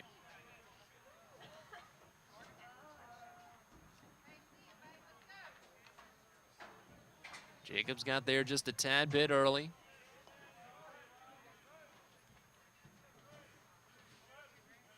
Timing the pitches so far today from Josh Vincent, Jacobs had issues with.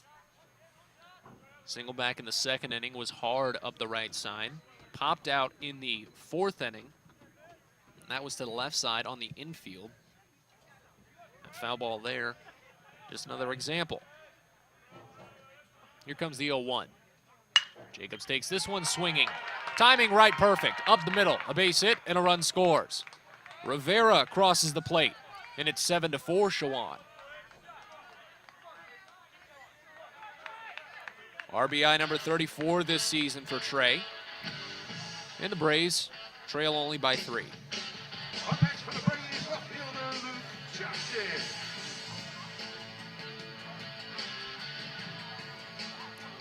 Now Luke Jackson for UNCP.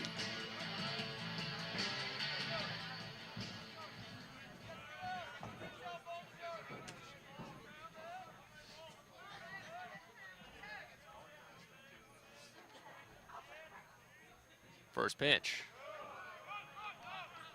Jackson watches low and away. Saved from the backstop by catcher Brosdahl.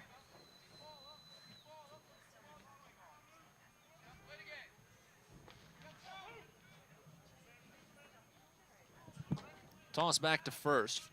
Jacob slides in safely. Trey only 3 for 5 this season in his stolen base attempts.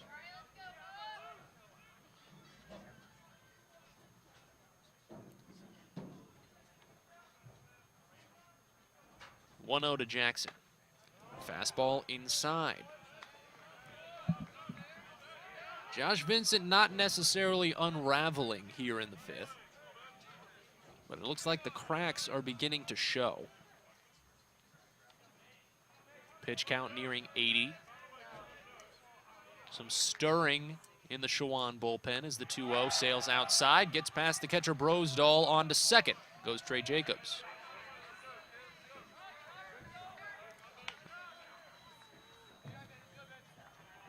So the Braves put another runner in scoring position. And it runs the count to 3 balls and no strikes on Luke Jackson.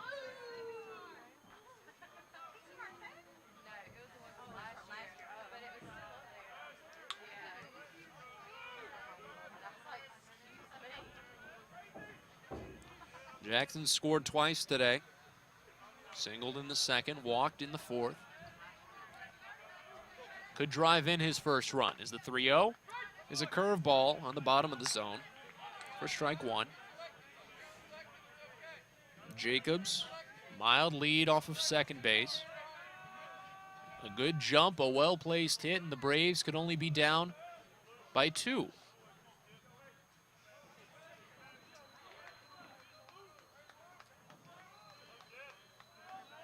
Vincent trying to make sure the opposite happens, wanting to escape the trouble. The 3-1. Hitters count, sent to right field, a base hit. Jackson delivering in a crucial time. Jacobs being waved home to score. The throw off target. Back to second it goes. In time for the out. Run scores, but UNC Pembroke caught on a fantastic throw. 7-4 the way it goes. Luke Jackson eliminated following an RBI single. Back with the 6th in just a second on the UNCP Sports Network. Adidas is the official apparel sponsor for all 16 of UNC Pembroke varsity athletic teams. Adidas provides some of the most innovative products in the shoe and apparel industry and is one of the most recognizable brands worldwide. We thank Adidas for all its support in offering UNC Pembroke the best for its student athletes. Go Braves! Lumbee River Electric Membership Corporation belongs to the members it serves. That means their members have a say in how their co-op is run. And with members in charge, you can feel confident that the decisions made are in your best interest and the best interest of your community. Doesn't that sound good? Members know they can trust LREMC because it was created not to make profits, but to deliver on this promise, providing safe, reliable, and affordable electricity. 4 values are the foundation of LREMC's service to its members: innovation, commitment to community, accountability, and integrity. These values represent the cooperative difference and how their co-op earns the trust of members every day.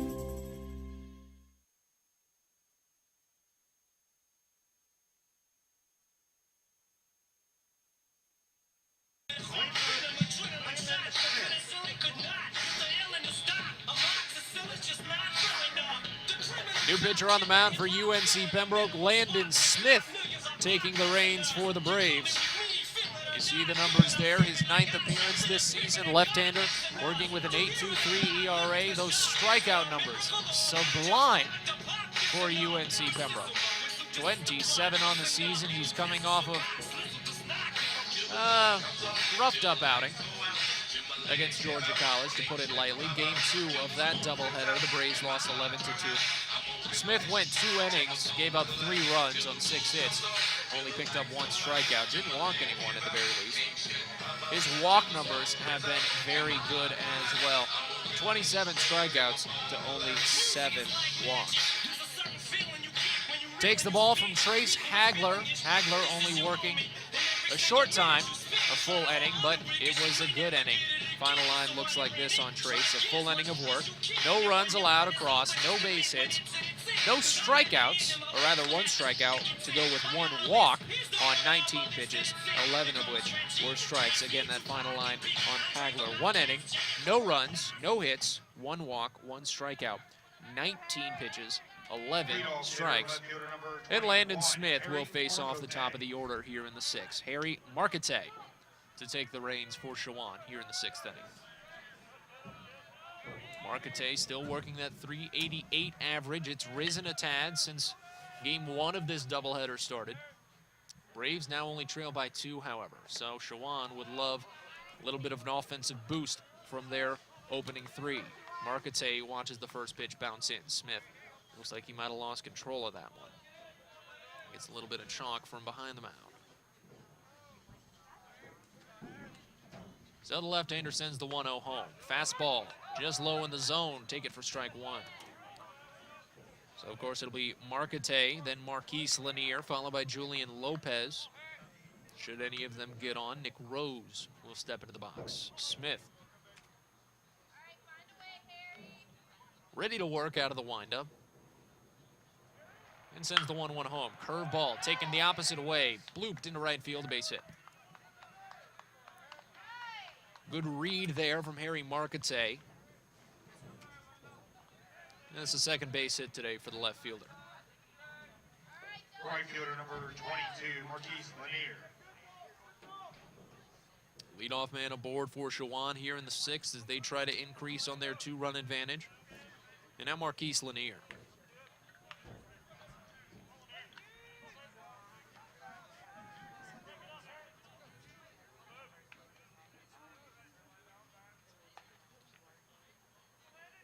Six for 9 this season is Marquette in stolen base attempts. Very short lead off the bag considering a left-handed pitcher. First pitch squaring to bunt. Lanier pulls back. It's on the outside corner of the zone anyway. So 0-1 the count.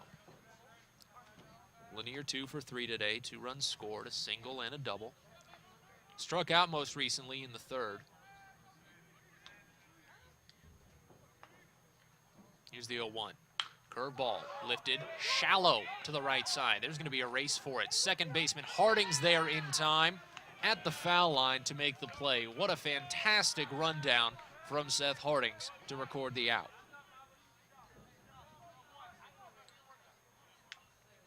Just stepping into foul ground to bring it in. Seth making a great grab. Number 4, Julian Lopez.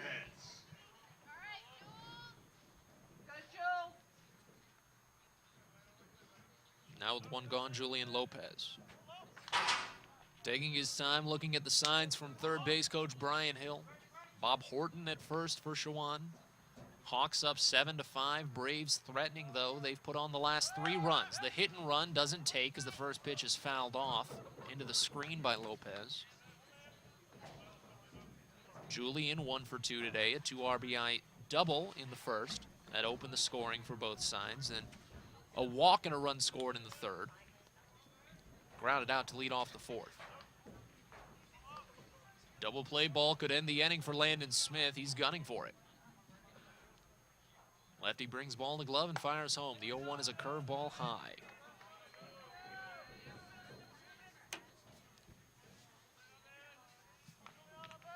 Smith still putting together a quality freshman campaign for this squad.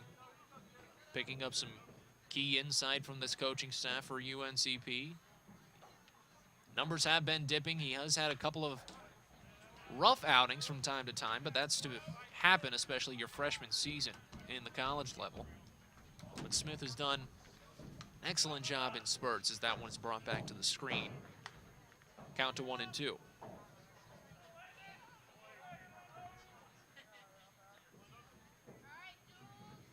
Soft lead off of first base from Marquette.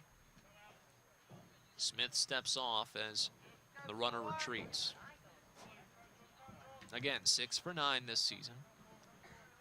Held on by Granger.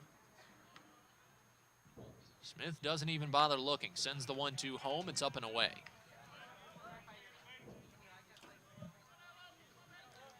Lopez, only a .279 average this season, has not been a full-time starter. Gotten more chances recently for Chowan. He's making them count. Only 10 strikeouts this year. Only about a 3-foot lead, making a 5-foot lead as the 2-2 was sent to the right side. Across the glove of Hardings into right field, a base hit. Station to station they go. Marquette to second base, a 1-out single for Julian Perez.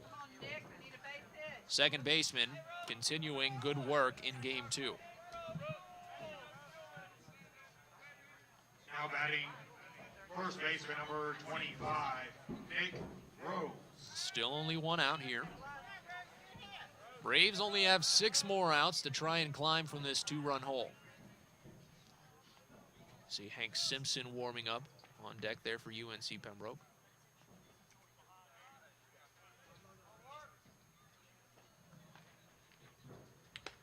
First pitch. Rose takes it on the outside corner for strike 1.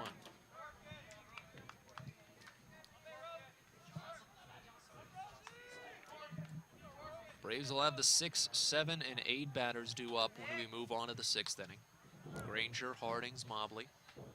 Here's the 0-1. Fastball just high.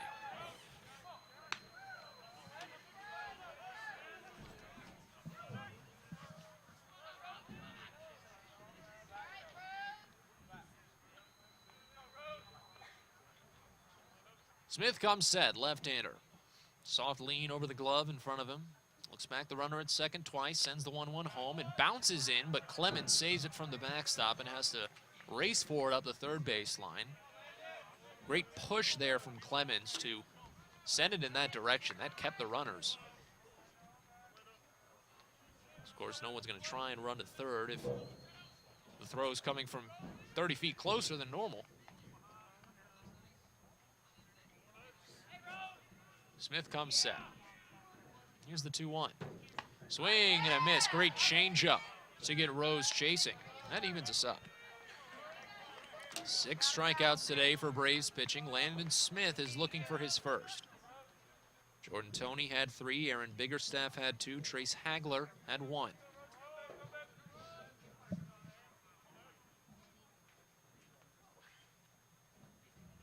Smith taking his time on the bump. Seems to be him and Clemens couldn't agree on a pitch. We're ready to go. Here's the 2-2. Slapped, foul toward the Braves dugout, just hitting the net before that. I think it shook up head coach Paul O'Neill for just a second. He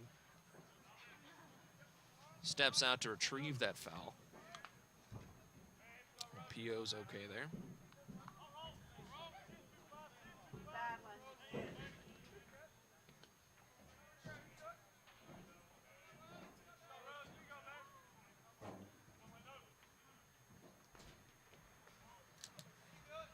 Smith looking for the K.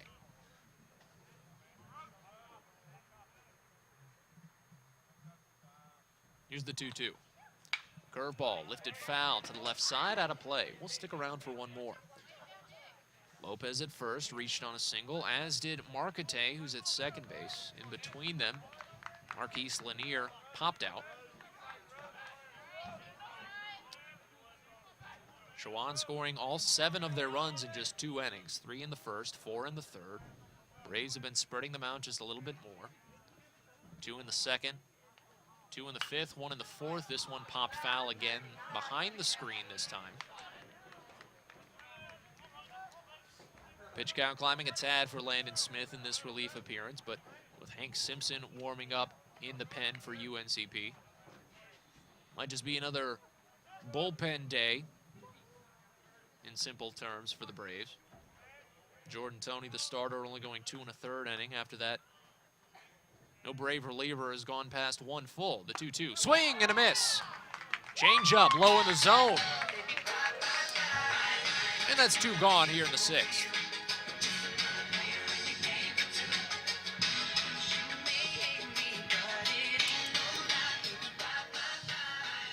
Seven strikeouts today for Braves pitching. Those numbers have always been phenomenal.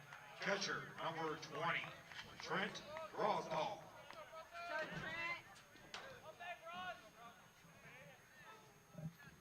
Now Trent Brosdahl, 2 for 3 day, pair of singles.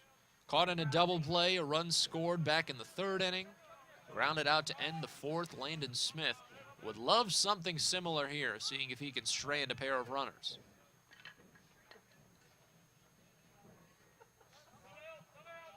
And timeout as Smith comes set.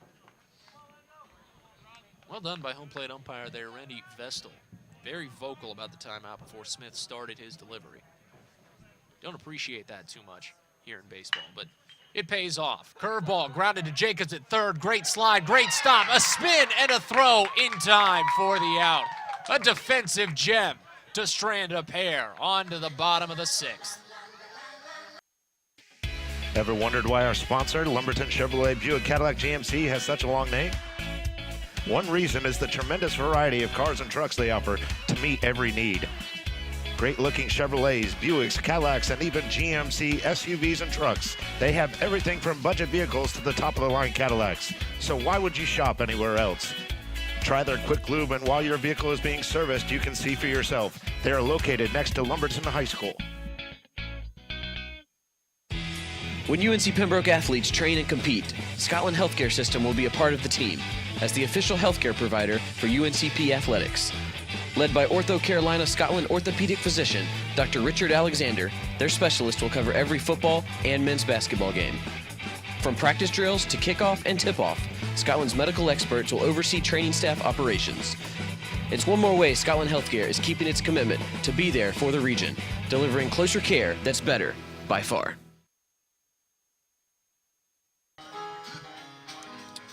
Well, Josh Vincent continues on the mound for Chowan. Though he's given up 3 runs in the last 2 innings. 5 innings of work today for Vincent, 9 hits, 5 runs, all earned. Has struck out 3 and only walked 1, but that pitch count is getting a little high for some to like, 81 through the day. He will face the bottom half of the order for UNC Pembroke, though. Connor Granger, Seth Hardings, Jared Mobley. Braves offense trying to climb back from what was at one point a 5-run deficit. Sits only at 2 runs now, 7-5 in favor of Chowan. And some great relief work in the last 3 innings from UNC Pembroke. Thomas Durant, Trace Agler, Landon Smith, all putting in scoreless frames. Josh Vincent hoping to do the same the rest of the way. Braves only have 6 more outs to garner at least 2 runs.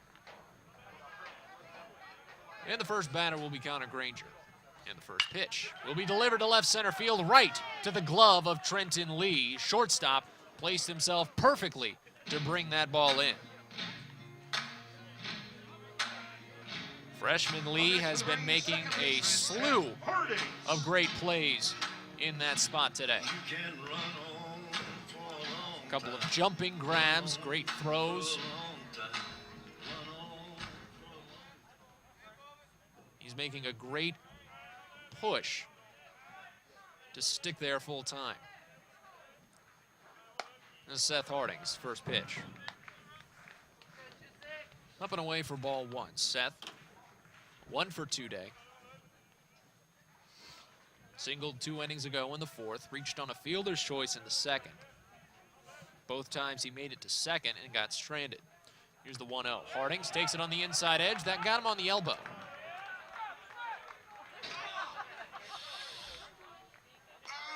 First hit by pitch today for either side. So Braves gifted a base runner. The shortstop, Jared Mobley.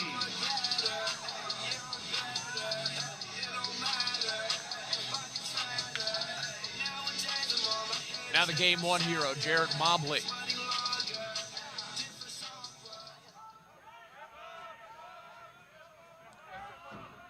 Braves could lay down a bunt here if they'd like. Harding's very speedy at first, but Mobley's not going to go with that. First pitch is low. The hero of game one. Third inning grand slam to blow the doors off. Braves winning 15-6. RBI single in this one. Back in the fourth inning. Got stuck at first base, though. Grounded out in the second. Here's the 1-0. Mobley takes it to left center field. Fairly shallow. Could touch down. A foot race forward. A slide and a miss. On to second base goes Luke Jackson. And a one-out single for UNC Pembroke. Harry Marquette had a good chance at it, but that one placed perfectly through the triangle for Jared Mobley.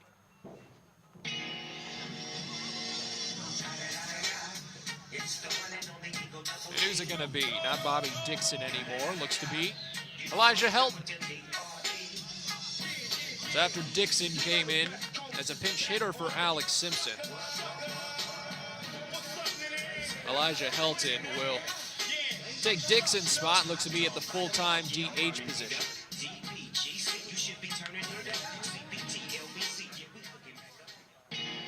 So just a few shifts from head coach Paul O'Neill.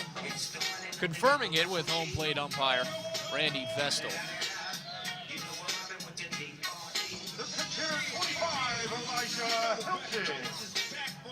And now Helton's ready to go with runners at first and second. This is probably the best opportunity UNC Pembroke has had all day to tie or even take the lead in this game. It'd be Helton's first home run of the season if he hit it.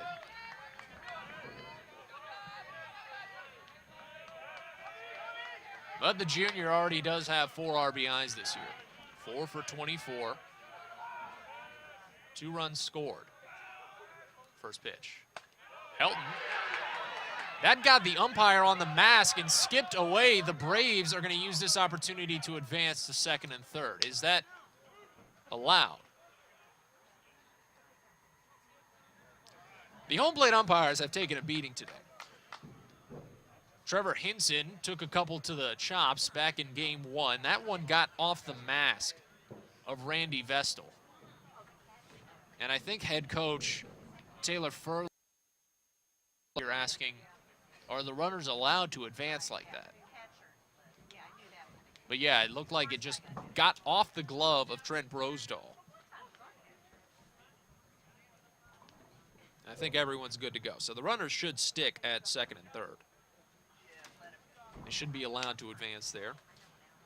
Both head coaches out making sure that Vestal is all right. The home plate umpire is good to go. Athletic trainer Michael Musselwhite out there. Just about everything that Musselwhite's had to do today has been in response to the umpires. Poor fellas.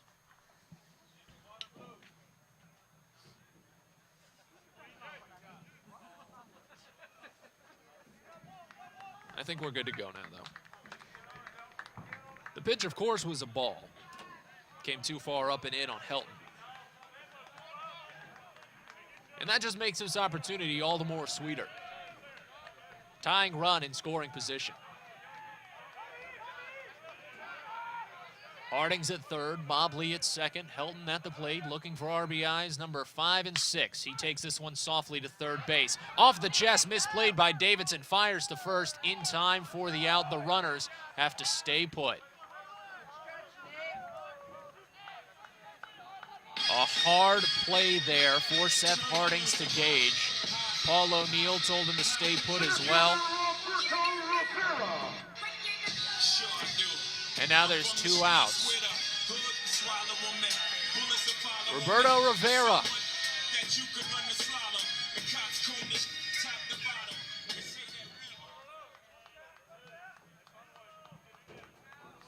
Roberto only 1 for 3 today, but a single and a run scored. Does he have some RBIs in him? Josh Vincent kicks and fires. The first pitch is laced foul across the first base line. Roberto led off last inning. Stepping up here in the 6th with 2 outs. Braves trailing by 2, tying run at second base. 2 gone. Bottom of the 6th here in game 2 of a 7-inning doubleheader. Braves hoping to sweep the pair. The 0-1. Roberto watches it sail low and away. Back to the screen it goes. A run scores. Seth Hardings makes it a 1-run game.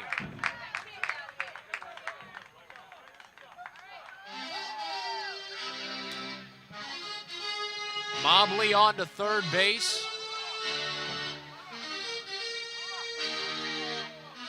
And Josh Vincent back to the mound. I'm surprised we haven't at least had a meeting from head coach Taylor Furlow about Josh Vincent. He's given up 4 runs in the last 2 2/3 innings. Braves hoping to make it 5 and tie this game. The 1-1 to Berto, low and away. Sliding stop by the catcher Brosdahl. And the count 2-1.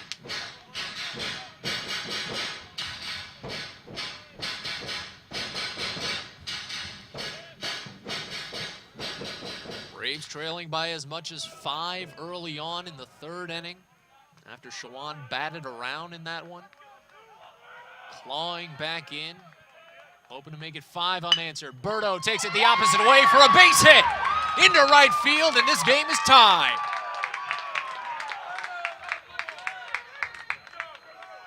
Rivera with the clutch 2-out RBI single to make it 7-all. And it looks like that might be it for Josh Vincent. Out comes Taylor Furlow. He asked for the baseball, and that's it. Back in a bit with a new pitcher on the UNCP Sports Network. Adidas is the official apparel sponsor for all 16 of UNC Pembroke varsity athletic teams. Adidas provides some of the most innovative products in the shoe and apparel industry and is one of the most recognizable brands worldwide. We thank Adidas for all its support in offering UNC Pembroke the best for its student athletes. Go Braves! Lumbee River Electric Membership Corporation belongs to the members it serves. That means their members have a say in how their co-op is run. And with members in charge, you can feel confident that the decisions made are in your best interest and the best interest of your community. Doesn't that sound good? Members know they can trust LREMC because it was created not to make profits, but to deliver on this promise, providing safe, reliable, and affordable electricity. 4 values are the foundation of LREMC's service to its members: innovation, commitment to community, accountability, and integrity. These values represent the cooperative difference and how their co-op earns the trust of members every day.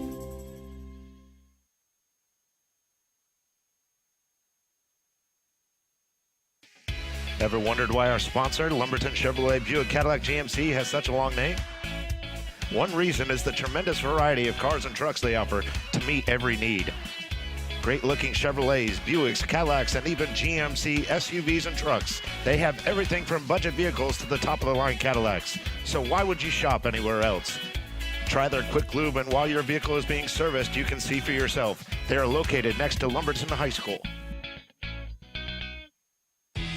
When UNC Pembroke athletes train and compete, Scotland Healthcare System will be a part of the team as the official healthcare provider for UNCP athletics. Led by Ortho Carolina Scotland orthopedic physician Dr. Richard Alexander, their specialist will cover every football and men's basketball game. From practice drills to kickoff and tip-off, Scotland's medical experts will oversee training staff operations. It's one more way Scotland Healthcare is keeping its commitment to be there for the region, delivering closer care that's better by far.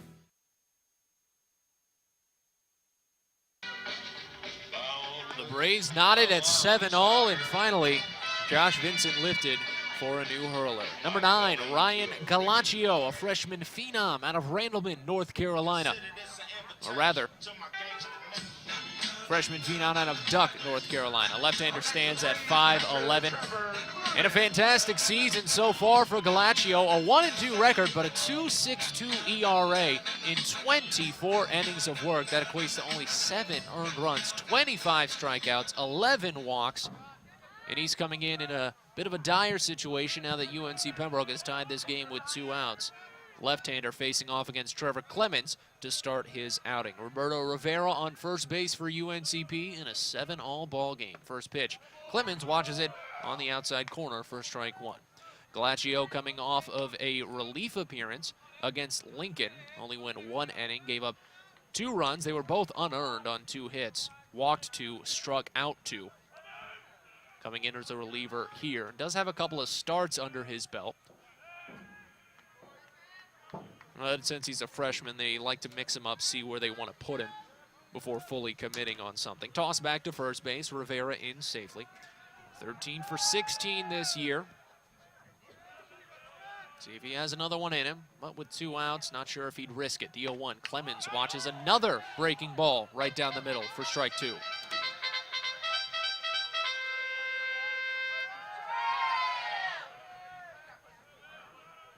Braves putting on 1 run in the 4th inning, 2 runs in the 5th inning, 2 runs here in the 6th. 5 unanswered from UNC Pembroke as it stands.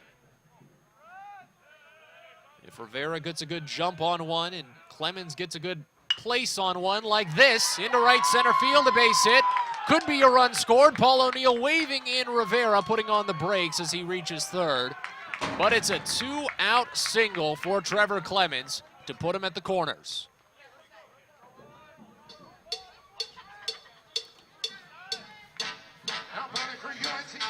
This is something the Braves have done very well this season when it comes to stringing together base hits.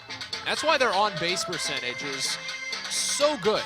Leads the Peach Belt Conference, 5th in the NCAA. When they get on, it's almost a snowball effect with the rest of the lineup. It happened in the 3rd inning of Game 1. Braves brought 15 to the plate. They brought 9 to the plate, all with 2 outs.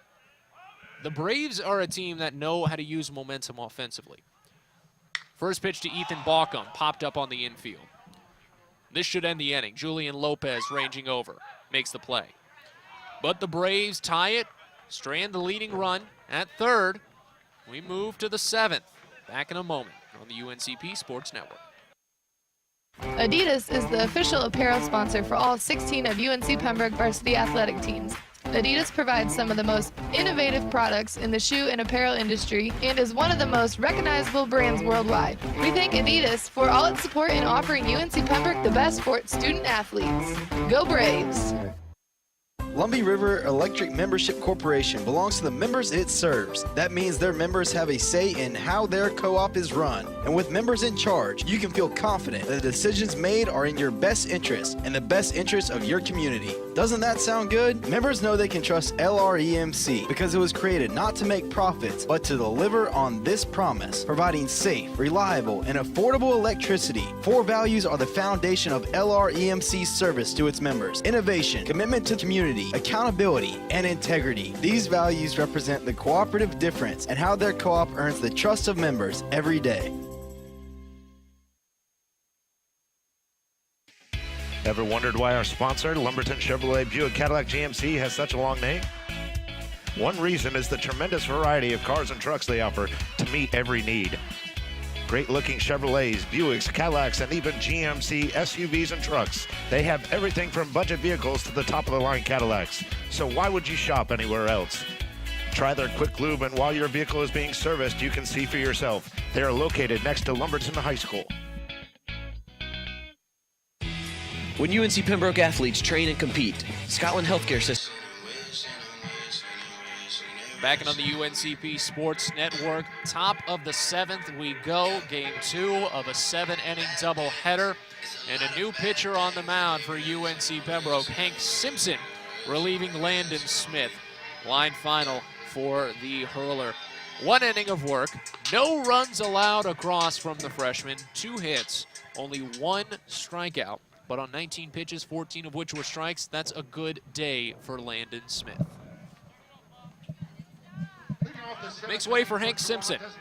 Hank coming into today a 6 2.11 ERA, a 2-2 record in 17 2/3 innings of work. 22 strikeouts to only 7 walks. That's absolutely the best number that Hank Simpson brings to the table. A rough outing, though, his last time out, game 1 of that twin bill against Georgia College. He was mostly responsible for those 18 runs that the Bobcats brought across. 2 innings of work, 5 runs allowed, all earned on 6 hits. And his first pitch against the designated hitter Robert Williams is on the outside edge for strike 1.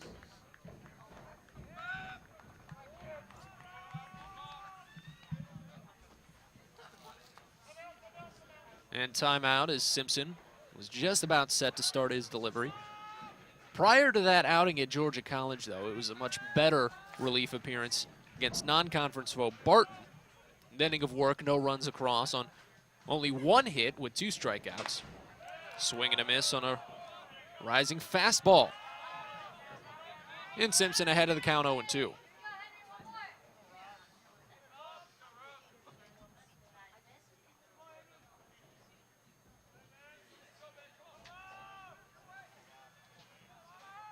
Outfield fairly deep for Williams, who's had a 2 RBI double in this game. He's also struck out and grounded into a double play. Here's the 0-2. Outside, Simpson was looking to catch him swinging on that pitch.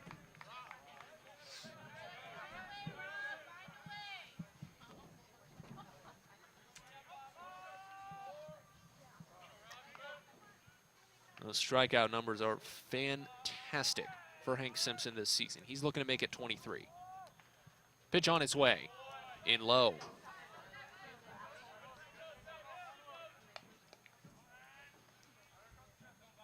It'll be Robert Williams, Anthony Jefferson, and then Harley Davidson in this game.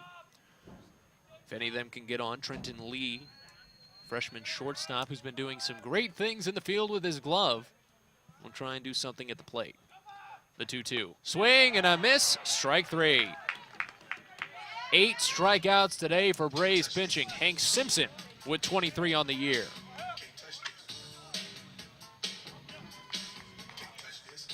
One up, one down here in the 7th inning. Second time today, Robert Williams has gone down swinging. And now Anthony Jefferson. Jefferson 0 for 1 today after replacing Noah Cartwright, who went 0 for 2. In the 0-1, Jefferson watches on the inside corner. Hank Simpson is dealing early on. This is the exact spot Hank Simpson wants to be in. The right amount of pressure against the bottom half of the lineup in a tie ball game. The 0-1, grounded hard to the third base side across the glove of Trey Jacobs into left field for a base hit.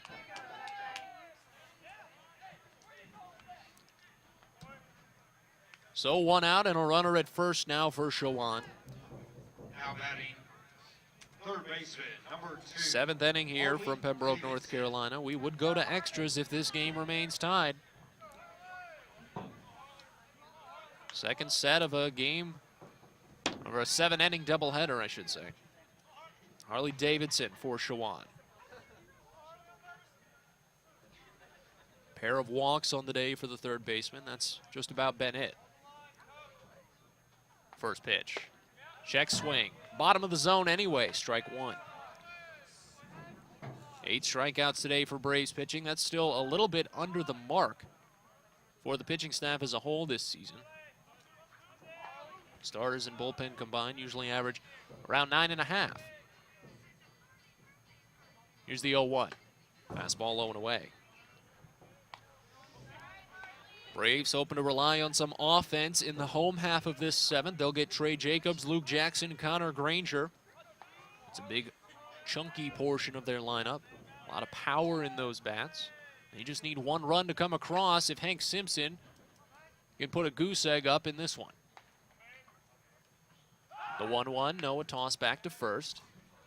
Sliding in safely is Anthony Jefferson.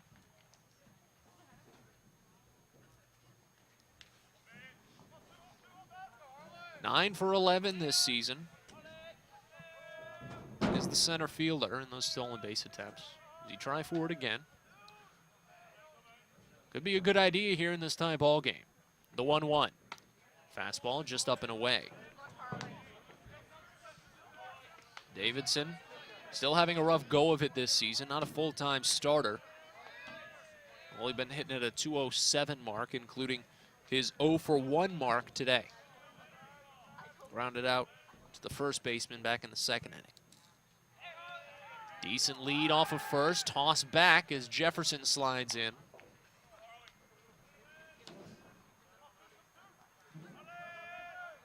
Definitely a little more difficult for Simpson with his great height. How much he has to move just to get it over to first base. 6'8" he stands on the mound. It's insane. The hit and run line to second in the double play. Seth Harding's a fantastic grab. Toss to first. 4-3 to end the frame. Braves will try and win it when we come back. Adidas is the official apparel sponsor for all 16 of UNC Pembroke varsity athletic teams. Adidas provides some of the most innovative products in the shoe and apparel industry and is one of the most recognizable brands worldwide. We thank Adidas for all its support in offering UNC Pembroke the best for its student athletes. Go Braves! Lumbee River Electric Membership Corporation belongs to the members it serves. That means their members have a say in how their co-op is run. And with members in charge, you can feel confident that the decisions made are in your best interest and the best interest of your community. Doesn't that sound good? Members know they can trust LREMC because it was created not to make profits, but to deliver on this promise, providing safe, reliable, and affordable electricity. 4 values are the foundation of LREMC's service to its members: innovation, commitment to community, accountability, and integrity. These values represent the cooperative difference and how their co-op earns the trust of members every day. Well, a defensive gem to end the 7th inning. Hopefully means momentum into the bottom for UNC Pembroke. We're knotted at 7 apiece. Could go to extras following this one, game 2 of a doubleheader, but it'll be Ryan Galaccio to try and take us there if we see extras. Matt Sabatis with you on the UNCP Sports Network, our great crew. Director-producer James LaRue today, and part of the order due up for UNC Pembroke: Trey Jacobs, Luke Jackson, Connor Granger. If any of them can get on Seth Hardings. All it's going to take is one swing of the bat from any of these batters. Jacobs has 2 this season.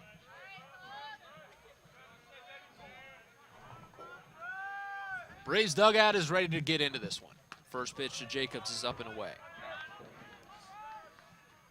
Trey's 2 for 3 today, a pair of singles, a pair of runs scored. He drove in a run in the 5th.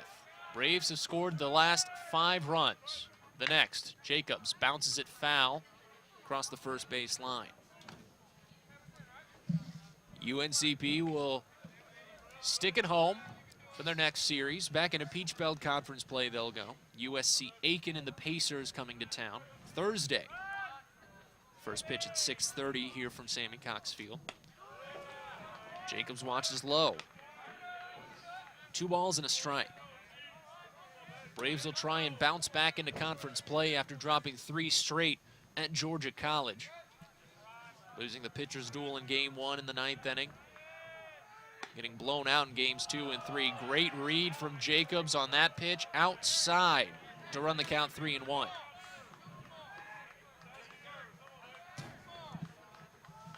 Hitters count for the winning run. Galaccio delivers. Jacobs takes it to right center field with a lot of carry. Braves win!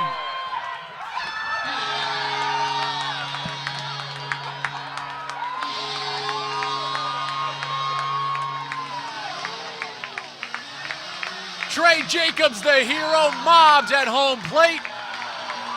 And the Braves stay undefeated in non-conference play.